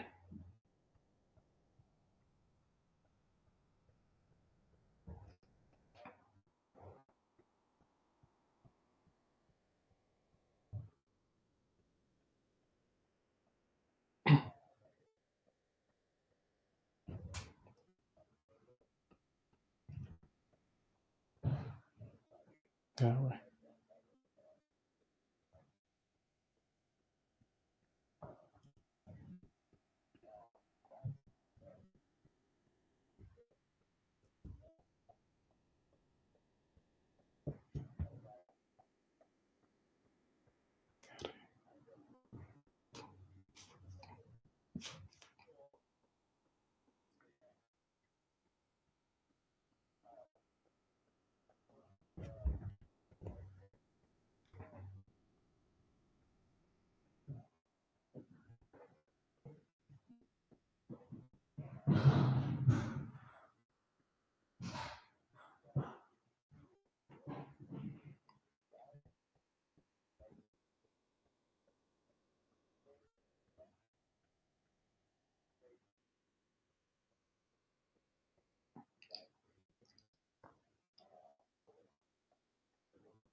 Thank you. So let me go back to this. So you said gare. Is that the pronunciation? Gare. Gare. Dagare. Gare. Okay. So it's gare. So you said the R. It isn't a rolling R. Gare. Gare. Okay. I got it. Okay. Got it. Okay. Thank you. Thank you. Gare. So what I'll say, so everyone, so what Gary just said may be helpful, for some of you that are learning additional languages. But I know for Abdel's perspective, so everyone remember Abdel is fluent in all of his languages. He has three native languages that he grew up with. So for Abdel, it isn't a matter of learning the language. Abdel is trying to figure out how to maintain his confidence when he's interacting in the different languages. So he knows the languages, And it's just a matter now of him understanding why he feels differently when he speaks the different languages. So I think we're in a good place with where Abdel is and where he's going. But thank you, Gary. So let's oh AI, I see your hand.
Absolutely, AI. Thank you for sharing that and for demonstrating the benefit of putting in the work and the time and the effort.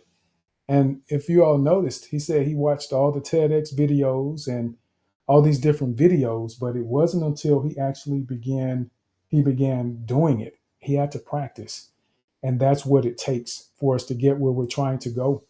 And I will say to you, AI, and everyone, it doesn't matter about trying to be perfect with your language.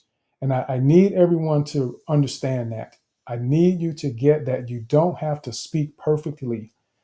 And I've shared this a number of times, and there may be some new people in here that haven't heard me say this before. But I know a woman that her English was about as broken could be, and it was her native language. However, upon her passing, they named a school after her. So when you ride down the street, there is a middle school that has her name on the building. Not because of how perfect her English was, but because of how impactful she was with the things that she said and the work that she did. So always remember that it's the impact that you make and your ability to connect with people. That's so much more important than trying to be an exquisite speaker. My goal isn't for you to be perfect speakers. My goal is for you to be confident and effective communicators. And if you think about it, animals don't use words, but they communicate with one another very well. So it isn't about eloquence, it's about connection and impact. And that's what I want everyone to make sure you take away from this. And we have to practice in order to develop our ability to connect and have the impact that we want to have and that we need to have in these interactions, whether it's standing behind a podium on a stage in front of 500 people or sitting at the dinner table with your spouse and your children. It's about connection, because I'm sure some of you have experienced where you didn't really connect with your kids during a conversation and it just didn't end well. It didn't end the way that you wanted to. It's the connection that's more important than the eloquence. So always keep that in mind. But thank you for sharing that, AI. So what we'll do, so it's 103. So we've got about 25 minutes because we had gotten to where we are closing this thing at 1:30. And I know we went over last week. We definitely went over last week, but 1:30 is the goal. So what I will ask, because what I was going to do is I was looking at the 60-second clock at 1 o'clock, but I won't do that because we're going to do challenges today. We're still going to do at least 2 challenges, and I'll do the first one so that everyone is able to know how it works and what's going on. And don't compare yourself to me. Don't try to be like me. Be yourself. Do what you have the capacity to do because we're all growing. This is practice. So you may benchmark, and there may be some things about my style that you appreciate, that you want to incorporate, but incorporate and borrow. Don't try to become. You need to remain yourself. You need to be Masha. You need to be Lawan. You need to make sure you continue to be Sun Tu Chukwu in all that you do. Don't try to be Tim as a speaker, because if you do, you get into this realm where you lose the connection and people recognize that it isn't the genuine you. People recognize that. And when they don't feel like you're being genuine, they wonder what you're hiding. And then you lose the ability to instill trust as a business owner, as a friend, as an employee. So keep that in mind. So I want to do, all right, let's see. All right, everybody. I'm going to do this. So let's do one point, one main point that you want to have, because I want to make sure we do these 2 challenges. So I know Brock was up, and then Davis, and then Mama B. Brock, what's your big aha moment point you want to give us today?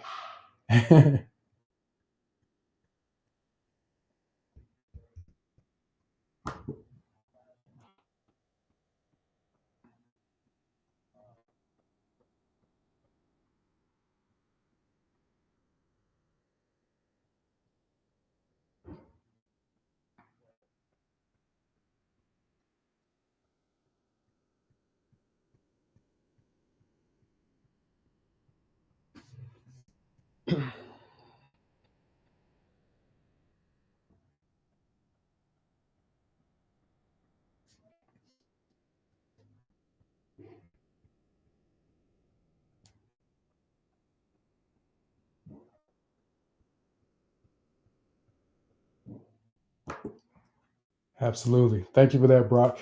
I appreciate that, sir. And yes, there will be twists and turns along the way. And everyone, we had that discussion a couple of weeks about about facilitating great conversations. And part of that process is being able to recognize how there will be ebbs and flows. And sometimes you will have these subtle shifts. And it amazes me. I don't know how many of you ever paid attention to conversations and you just stop for a moment and think how many layers and how many different directions conversations you've been in will take. If you conversate for 30 minutes or an hour, and if you stop and think about it, there's probably 7 different topics that you discussed, and no one could really explain how you transition to those different topics. But when we think about facilitating great conversations, we are attentive to those changes. And if we have not accomplished our goal in that conversation, or there's something that we need to accomplish, we have the ability to reel it back in and bring us back to the foundation of what we're trying to do in that place. But being able to recognize the connection, because even though we began speaking about language, language plays a big part in building trust or instilling trust as a business owner. As Mama B said, that cultural intelligence that we need to have, and language is a part of that. Our ability to connect and instill trust in people.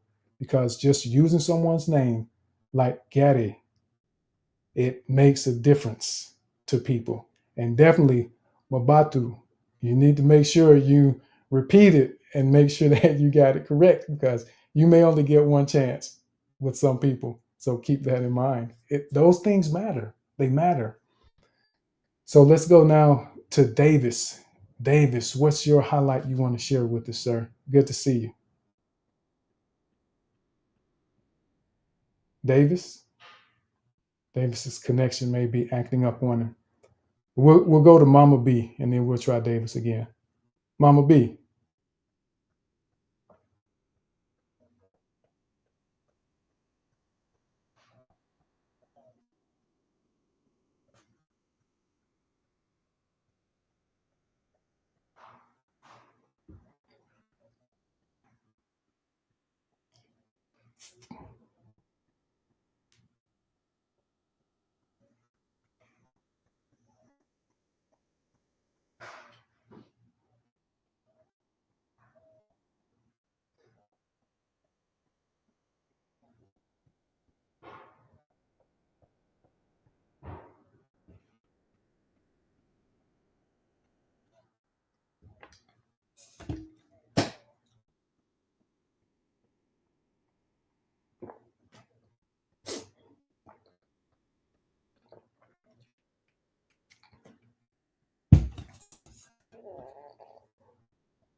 Yeah, it's the connection. That's what matters most.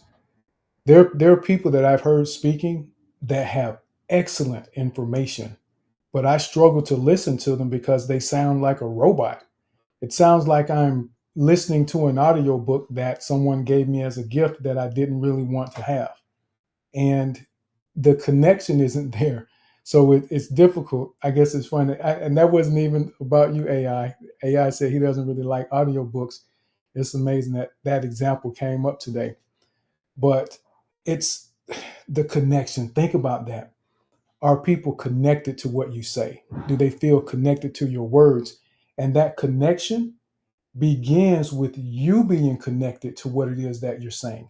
Because if you aren't connected to your words, it's almost impossible for someone else to be connected to them, because the connection they feel begins with you speaking from your heart. When you're able to speak from your heart, it almost doesn't matter what you say. People buy into it because they appreciate your passion, sometimes more than the words. And because of your passion and connection to what you're saying, they may decide to buy into it. You know what, man, let me go get one of these things. I don't even know what it is, but he was so excited about it. Let me go try it just to see. So we just never know, but the connection is what really matters the most. So what I'll do, it's 1:11. So I'm going to see if Mama B or someone on the stage wants to give me a random topic to do, and I'll have 60 seconds to respond to this random topic. And again, the goal is for me to work on my pitch, pace, power, and pause, to develop my conciseness, but to also respond in a way that it hopefully makes sense. It's a cohesive thought. So, does someone on the stage have a random topic or even a question, a random question that you would want to ask me? Okay, Mama B. And let me tell them, Mama B, and I'm going to let them know that the time begins whenever whoever's doing the challenge begins to respond. So we don't say that you have to start in 5 seconds or 10 seconds. The timer begins when you respond, and at 45 seconds, that timer goes off to let you know that there's an additional 15 seconds left. So I just wanted to say that so I didn't have to explain it after you gave me the topic or the question, Mama B. So people didn't think I was trying to cheat, trying to get extra time. Okay, go ahead, Mama B. Yes.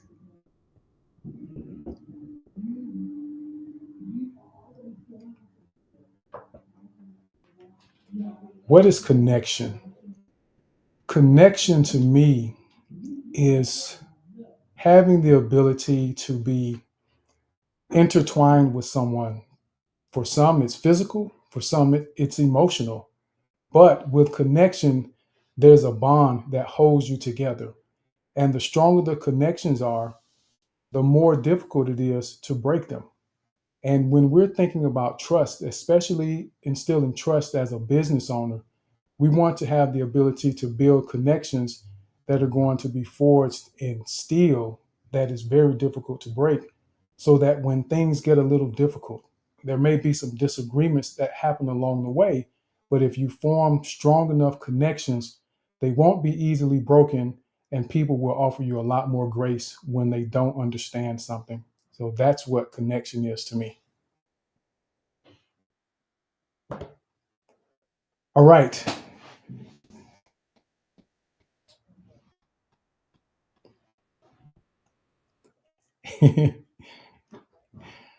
So I felt pretty good with that. In the beginning, I wasn't sure which direction I wanted to go with connection, because there's a lot of things we could say about it. And as it went along, I just kind of followed it. So I was making it up as I went, even though I meant what I said, I believed what I said, and I just flowed with it. That's what I would say. I felt pretty good about it though, about the pace. Don't feel like I was speaking too fast. And I think I had some inflections in there along the way. So that's what I would say.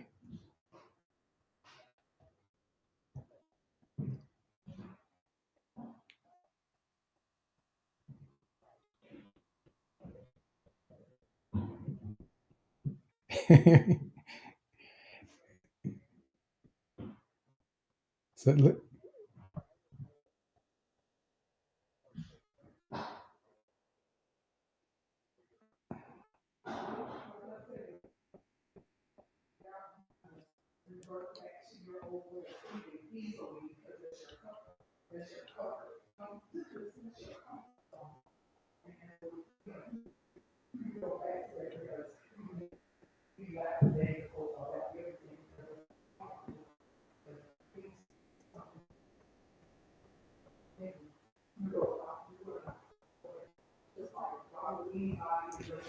all right.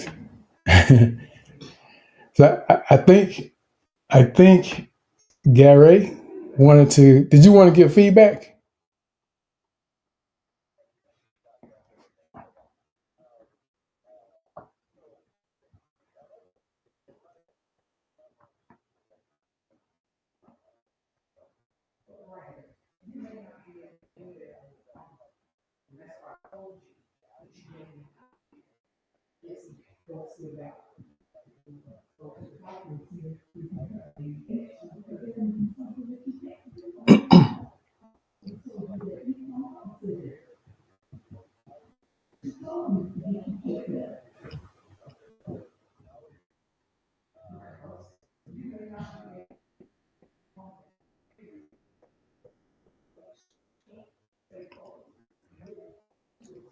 So I'll tell you this, and I'll do even better.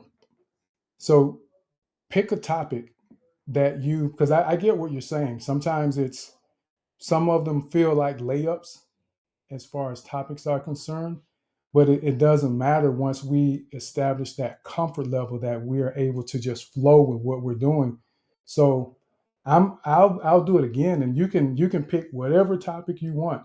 It doesn't even have to be a question. It could be a two-word topic, and I'll do another one just to kind of show you how that works.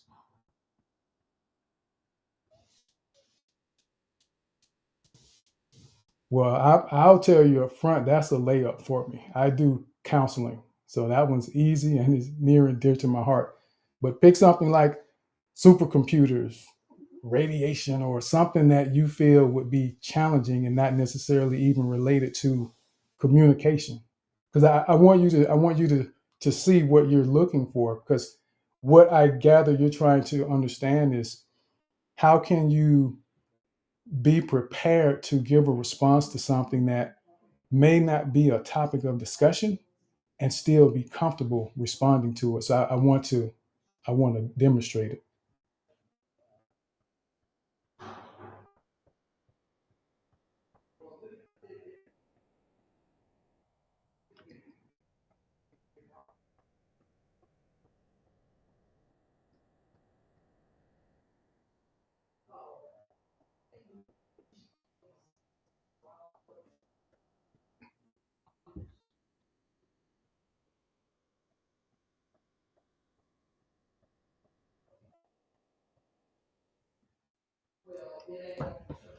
All right, so I'll respond to your question, and I've already started the timer. Now, what I would say is, under normal circumstances, I would ask if you could refine the question, if we could break it down to simpler questions that I could respond to make sure I give you the answer that you were looking for, or give the best response that I could give. You don't have to tell me now, but when it comes to AI from a higher level, I think AI has a lot of value to add for society, but I also think that it has to be handled very specifically, and it needs to be handled with care, because if it isn't handled carefully, AI has the ability to almost destroy society because of what it has the ability to do and the level of development that's going on. So AI can affect us on so many levels, but it has to be done and developed responsibly over time in order to get the most value out of it and minimize the dangers of it. So, Gary, what's your feedback on that reply?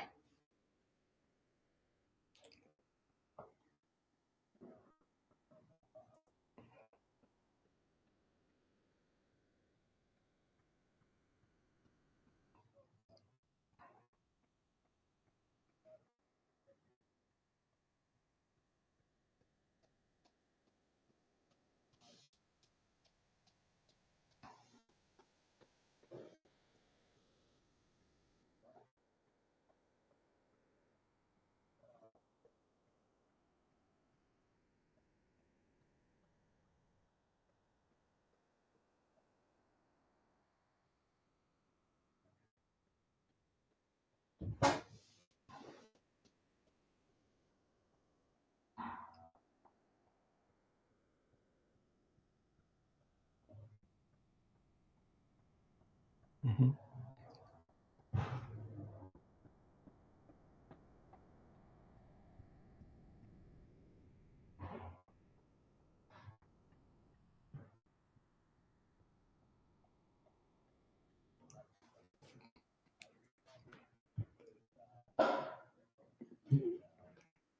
Absolutely.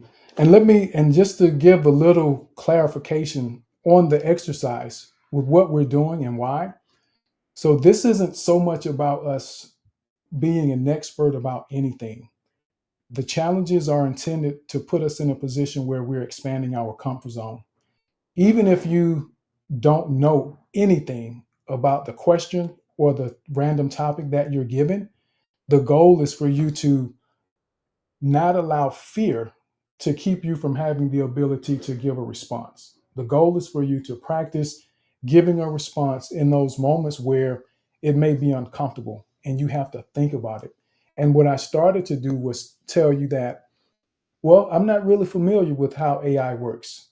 But what I can do is I can do a little research. I'll think about it and process the information, and I'll follow up with you because I see you in other spaces from time to time. And I'll make sure that I get back to you with an answer to that question. So it isn't about giving people the answer we think they want to hear. It's about giving what you have to offer. And when you give what you have to offer, it allows you to be sincere and genuine. And it also helps minimize some of the discomfort because you aren't trying to formulate something that you think is going to make people happy. And believe it or not, A lot of people don't know what they need or want to make them happy. They just say they want to be happy. But if you ask them, what does that mean? They'll have to pause for a moment and think about it. They can't just tell you right away what makes them happy. So that's something to keep in mind.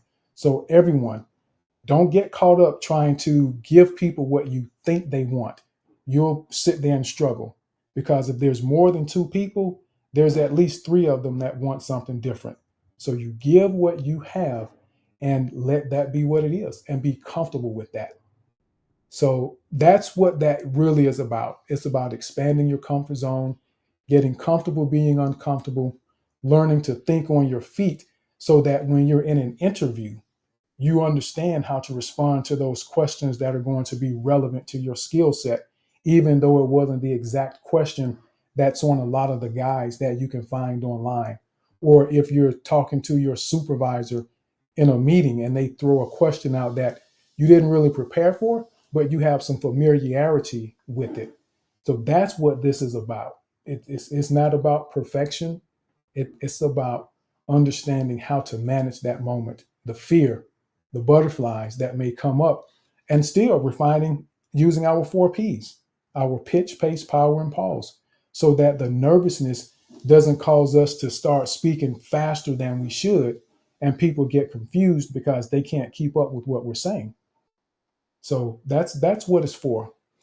And one other note before I go to Mama B is that when you do slow down, it not only gives your listeners an opportunity, the time to process what you're saying, it gives you time to think about what your next point is going to be. Because if you begin speaking too fast, it's impossible sometimes for our brain to keep up with our mouth when it's going too fast. So slow down so your brain has an opportunity to figure out what the next step is. And those can become those pregnant pauses, those pauses that you use strategically to buy yourself time. And as far as they know, you're creating suspense or you're giving them a moment to think about it. So that's what we get to do when we have a microphone and people are looking to us for information and insight. Mama B, go ahead.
Thank you, Mama B. And those are decisions that we make in those moments where we are going to provide a response. We have to think about who's listening, what could potentially be valuable, and make sure that we don't get caught up in the expertise so much that may go over people's heads. What is going to allow the listeners to connect with what it is that we're saying? And that's why I say connection is so important, because I had a chain in my head. There was a visual of chain links being connected, and my mind quickly was like, nah, that's too much. We're not ready for that just yet. Let's relate this to people and the way that we connect to people, and then tie it back to business. And all of that just kind of flowed naturally. And what I want you to understand, everyone, is that all of you have the ability to do that, but you have to practice it. You have to do it and give your mind the ability to figure out how that process works for you. The more you do something, the easier it becomes. And your brain develops these connections that understand how to go in and retrieve all this knowledge that you may not have thought you remembered, because you'll be amazed just reading books, reading information. And that's why knowledge is important, because our brain has the capacity to go back and retrieve knowledge that we've attained, even if we haven't actually applied it yet. But it's the practice, it's the repetitions that help you, again, manage the nervousness and the fear. It helps you learn to focus on the message and the concern that you're trying to address in the moment, instead of focusing on what other people are thinking. What are you trying to accomplish? And it's just practice. It's all about the practice and the repetition.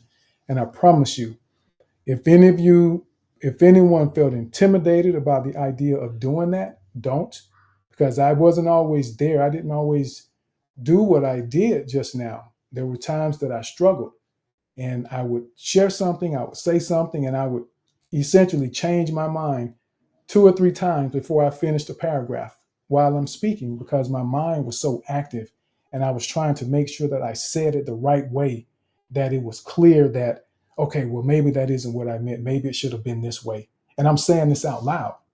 But my wife helped me understand that I was doing that. And she was like, honey, you need to stop doing that, because it makes you sound like you aren't confident in what you're saying. So instead of me just being mad and telling her to leave me alone, I speak the way I want to speak. I took it to heart, and I realized that it made sense. And I thought about it. That does sound like I'm not confident, because actually I wasn't. Why am I changing my mind mid sentence when I'm sharing something? So own it. And you get to a point where you just trust what you have to offer and you just flow with it. And it comes with practice over time. And it comes with the willingness to take the risk, to make the mistakes. And that's why this room is here, so that you can make those mistakes, not worry about anyone laughing at you, and someone's going to be here to support you. And we give feedback. And I know it's 1:30, but I do want at least one other person to be able to do the challenge. So I'm going to intentionally extend today, because we could definitely wrap up right here now. But I want one other person to be able to do a challenge today before we go. So is there anyone that's on stage already that's willing to do a challenge, a random topic challenge? Not all at once. Okay, Yusuf. All right, Yusuf. So we're going to give you, they were asking me questions. I'm going to give you a random topic. I like the random topic challenge myself. For me, it feels like that is more of a challenge, because questions can steer you in a direction potentially. And I do remember seeing a video you had online, or you posted, Yusuf. That was good stuff. So I see you putting in your work with what you're doing. So I will say the random topic for you, Yusuf, and remember the timer begins when you do. So the random topic for you is going to be parachute. Parachute.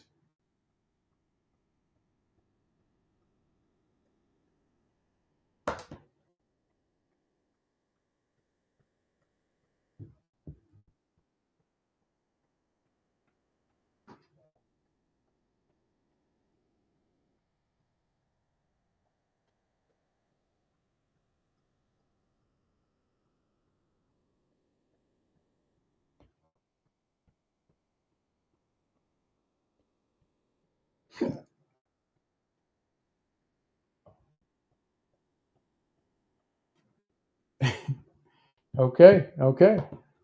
Well, let's begin with you. How do you feel about the response? How do you feel just in general?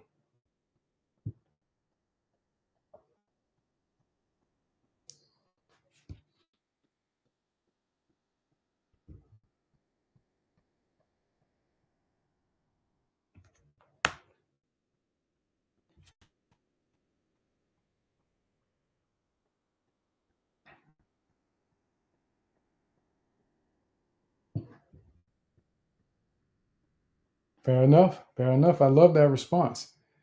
Very honest and relatable. That makes a lot of sense. And that's what I would expect that may happen in a situation like that where something is unexpected.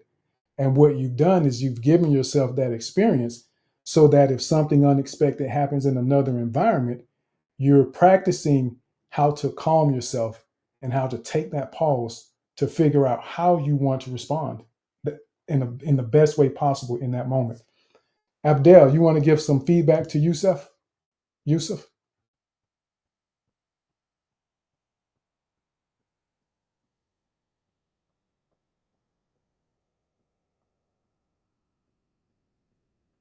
And I started to call on you too, Abdel, but I said, you know what? Let me do volunteers first. But before we do, so let me see. Is anyone want to give feedback? Anyone else want to give some feedback before I do to Yusuf? The feedback?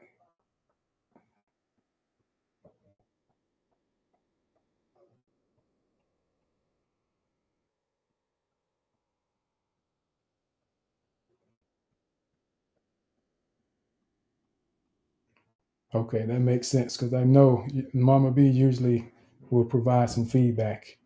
Donika,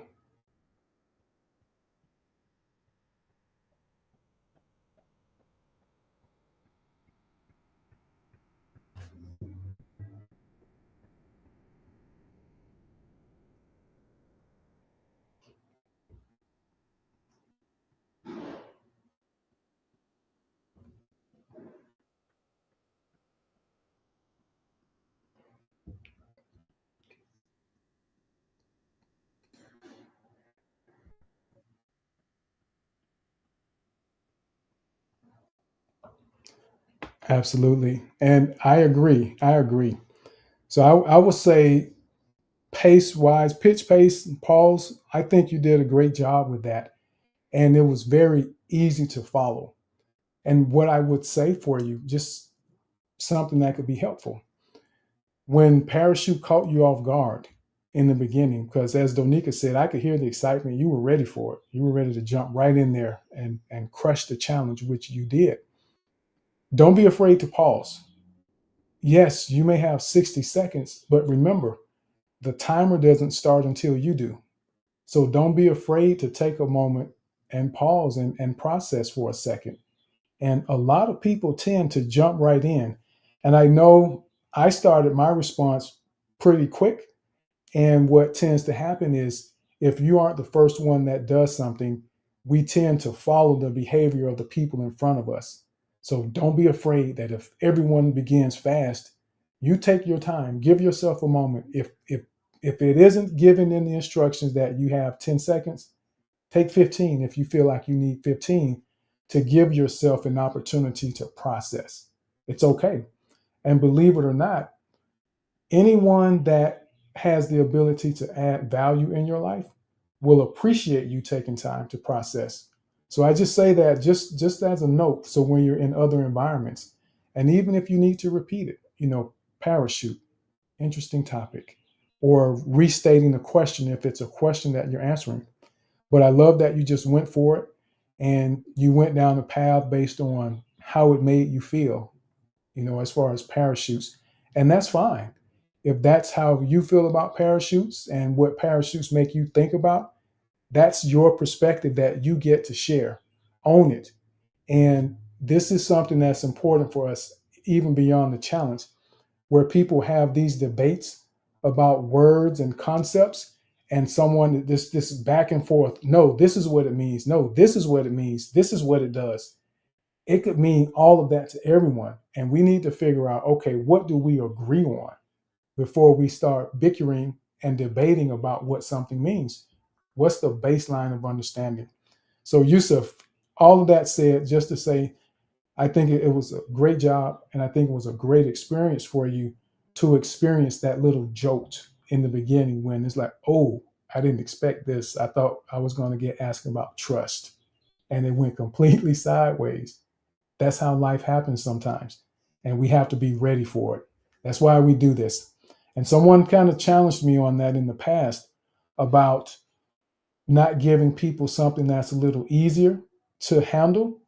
And initially, I felt like, well, this is kind of the way I want to run the space, but I didn't respond that way. And I thought about it, and there was some validity to that for some people. So I try to mix it up. But people that I feel are ready for it, I throw it in there because sometimes we have to push ourselves. That's why I don't mind. You can, whatever topic you want to give me, I'm ready. I will give you a response, any topic.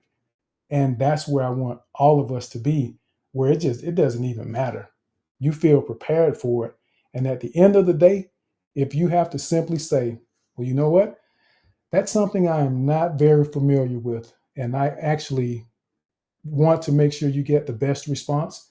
So I'm going to need to take a little time and do some research so I can figure out how best to respond to your question, because I don't honestly don't have an answer for you right now. That's outside my scope of expertise. And that's a great answer when you don't know. And it's nothing to feel bad about because we don't know everything. So that's part of being confident and effective communicators. That's part of instilling trust as business owners. If you don't know, you don't know. Let them know you'll figure it out and you'll get back to them and share what it is that they're trying to understand, because we don't have all the answers. And even though it's your product, they may introduce an idea or a concept to you that you may not have considered that could be groundbreaking. And if you pretend like you've already covered that in your development process when you really haven't, then you potentially miss an opportunity to win a client that could be that person that comes and buys everything you have to sell. Or they're that person that is the buyer for a large conglomerate or a large group of other companies. There are organizations out there that represent other companies that come to them to buy their products. So you just never know who you're speaking to. And I need all of you to develop that confidence so that no matter who it is or where you are, you feel prepared for it because you've done the work. You've put in the practice and you've made yourself uncomfortable so that you can expand your comfort zone. And that's what we're doing here in the confident speaking space. That's what this is all about, everyone. That's what it's all about, plain and simple. And I'm very clear on the mission of this space. I'm not concerned about what other people do. It doesn't matter because I know what we're trying to accomplish in this space. So I trust that the mission lines up with the action that we're taking. And that's why I stay focused on what we're doing in this space, because there's a clear mission in mind, and that's to help people become more confident and effective communicators in every area of their life. And everything we do here is related to that. Everything is intentional, it has a purpose. Even if you don't see it, and if you're curious, feel free to ask. I'll gladly explain it so that it makes sense, because understanding the why is very important. Understanding why. And I want you to know why we do what we do so that it makes sense and you're able to embrace it and then begin to apply it based on the reason that it's there in the first place. That makes a difference. That improves and enhances the ability for us all to continue learning and growing and actually getting value from what it is that we're doing because we understand the why. So, with that said, AI, and let's see, Abdel, yeah, Abdel had to drop. But AI, you have any final thoughts before we go?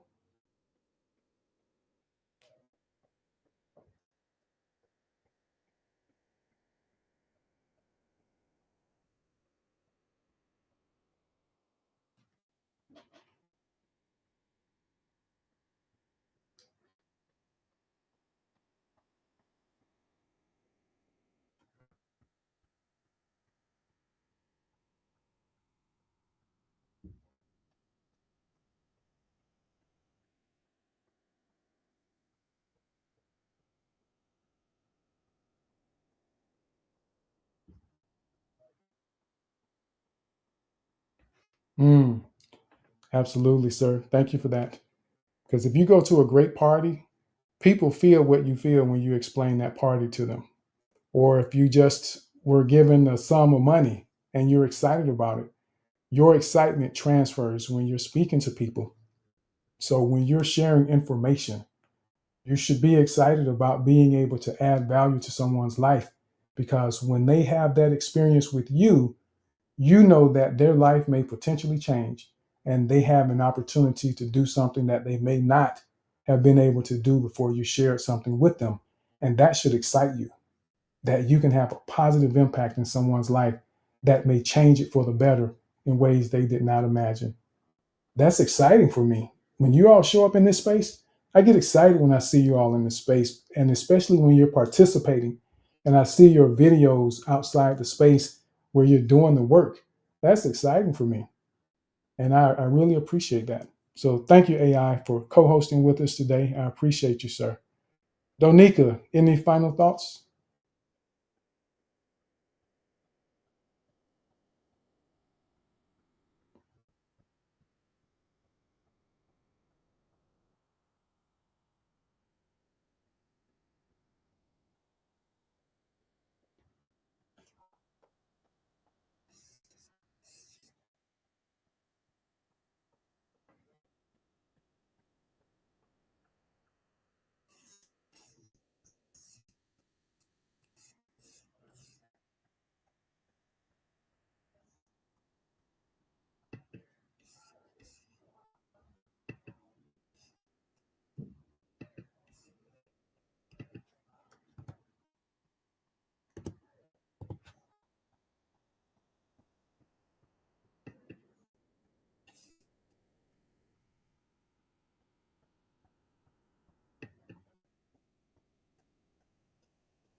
Absolutely.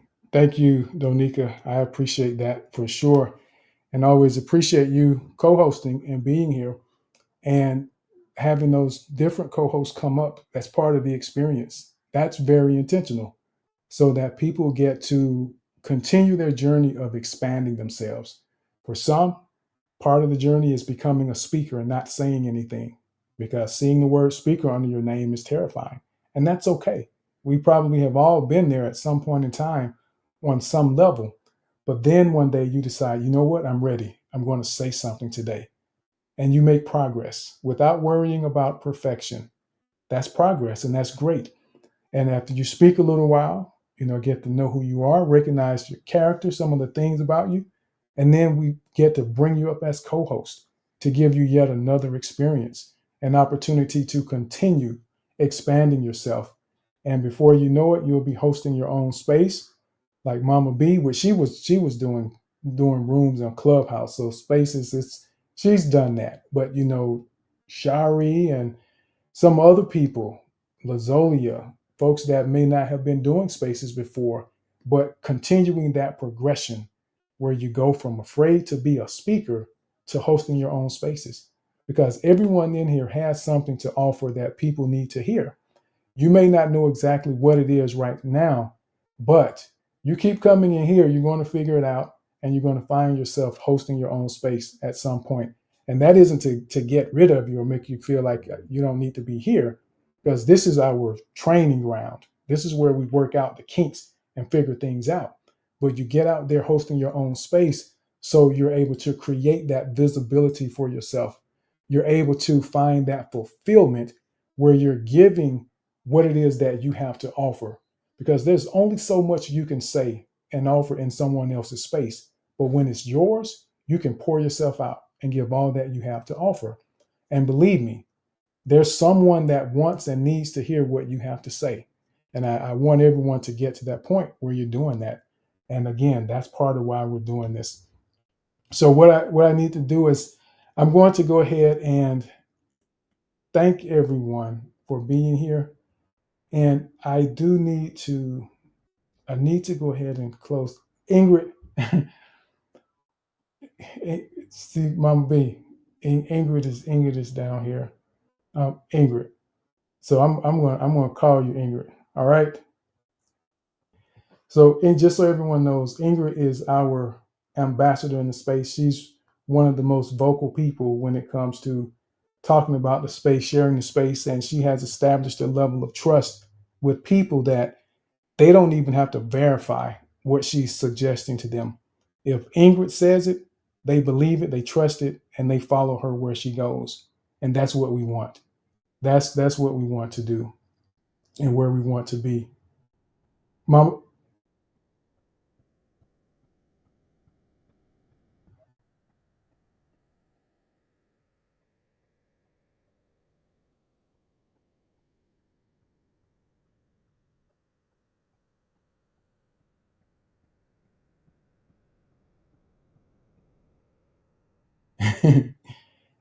so yeah, okay, all right, all right. So Ingrid, Ingrid is our is consummate isn't the word, but she's the ultimate ambassador. So Ingrid is going to start coming up before the end like this though. Good.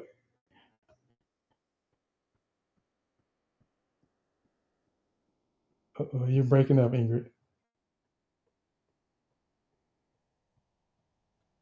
Yes, yes, yes. We can hear you.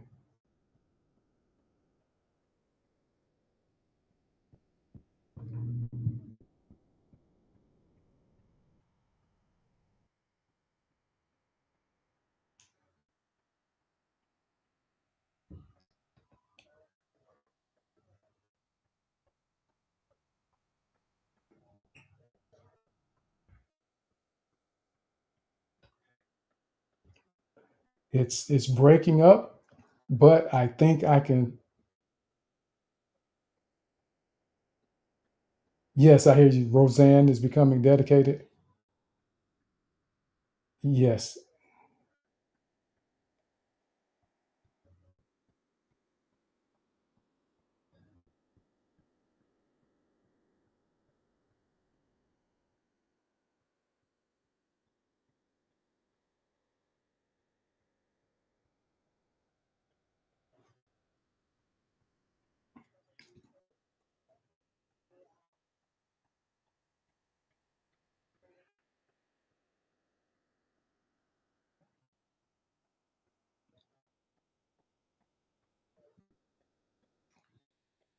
absolutely.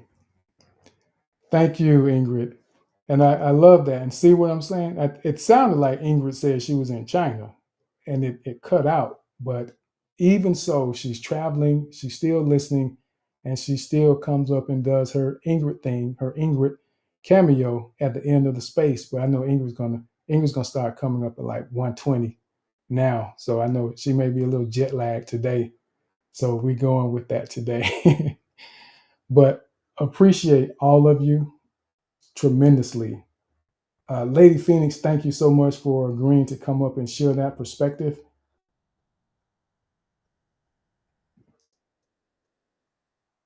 There you go. And I told him there were some people that if I was in the space with them again, I was going to try and invite him. And you came in. You were one of those people. So thank you, thank you, thank you. Yes. So I want to say thank you to Hero X Community for being here. Brenda came up to speak. Lawan, who does her space on Sundays, the Beautiful Soul Space. Masha, whom I recently met, Masha. So great to meet you and glad to see you in the space today as well. We got Rookie. Rookie's always here. Shari having her space on Thursdays. And Shari closes on time too. And Shari has great space is the breathing room. Sometimes you just need to unwind and just take a breath. And that's what happens in Shari's room. Anetta, great to see you, Anetta. Anetta just cheerleads and cheers everybody on all the time. I mean, I wonder sometimes if Anella's walking around in a cheerleading costume and pom poms the way she cheers people on in these spaces. But Lori, thank you for coming up. Amir, it's time. The Cowboys are going to win it all this year. Ethos, we got Elitza that's here. We got Kevin, Roseanne. We got Will I Am, Anya. We got Chinonye, Tuminho, Kim. We got Bella, Michael, designed by Ali, Jane, Komotsu. And I'm looking at the flag. I will say Komotsu or Homotsu. I'm not sure which one it is, but good to see you, KDF. Ethos Ambassador, Free BFL, Raymond, Nasabi. We got Polo Kwani, Leah, Jules, Kagiha. We've got Shafi Makachi. We've got Dez. We also have Sazad. We've got Chest, Ayo. And then we've got Torah, Sumtu Chukwu, Ronan, Ambrose, Laney, Julie, Crypto G, Emily. We've got Mahmoud. We also have Anna, Thalame. We have Butter Quality. You know what? And I say that butter makes it better, and smoked Gouda makes it gooder when I make sandwiches and cooking something. So that's what Butter Quality made me think about. And Mr. YMO. So thank you all that have been listening in. I really appreciate your presence. And for those of you that don't know, I just like to do that and recognize everyone that is in the space with us. And I hope I didn't mispronounce anyone's name. I know it's very possible that I did. But in a future space, I would love for you to let me know how to pronounce it the correct way so that I can say it the way that it was intended out of respect, courtesy, and connection. But thank you all. Thank you all so much. And I appreciate everyone that spoke, of course. And all of your presence is valuable to me. And I hope the best for each and every one of you. I hope that you have a fantastic rest of the day, rest of the weekend. And Abdel, if you're able to make it next week, I will make sure, make a note, sir, Mama B, Donika, that Abdel will get to do the first challenge next week. So we've got you on the books, Abdel. So thank you all. And I hope that everyone continues to practice, because that's how we get better. Keep growing, everybody.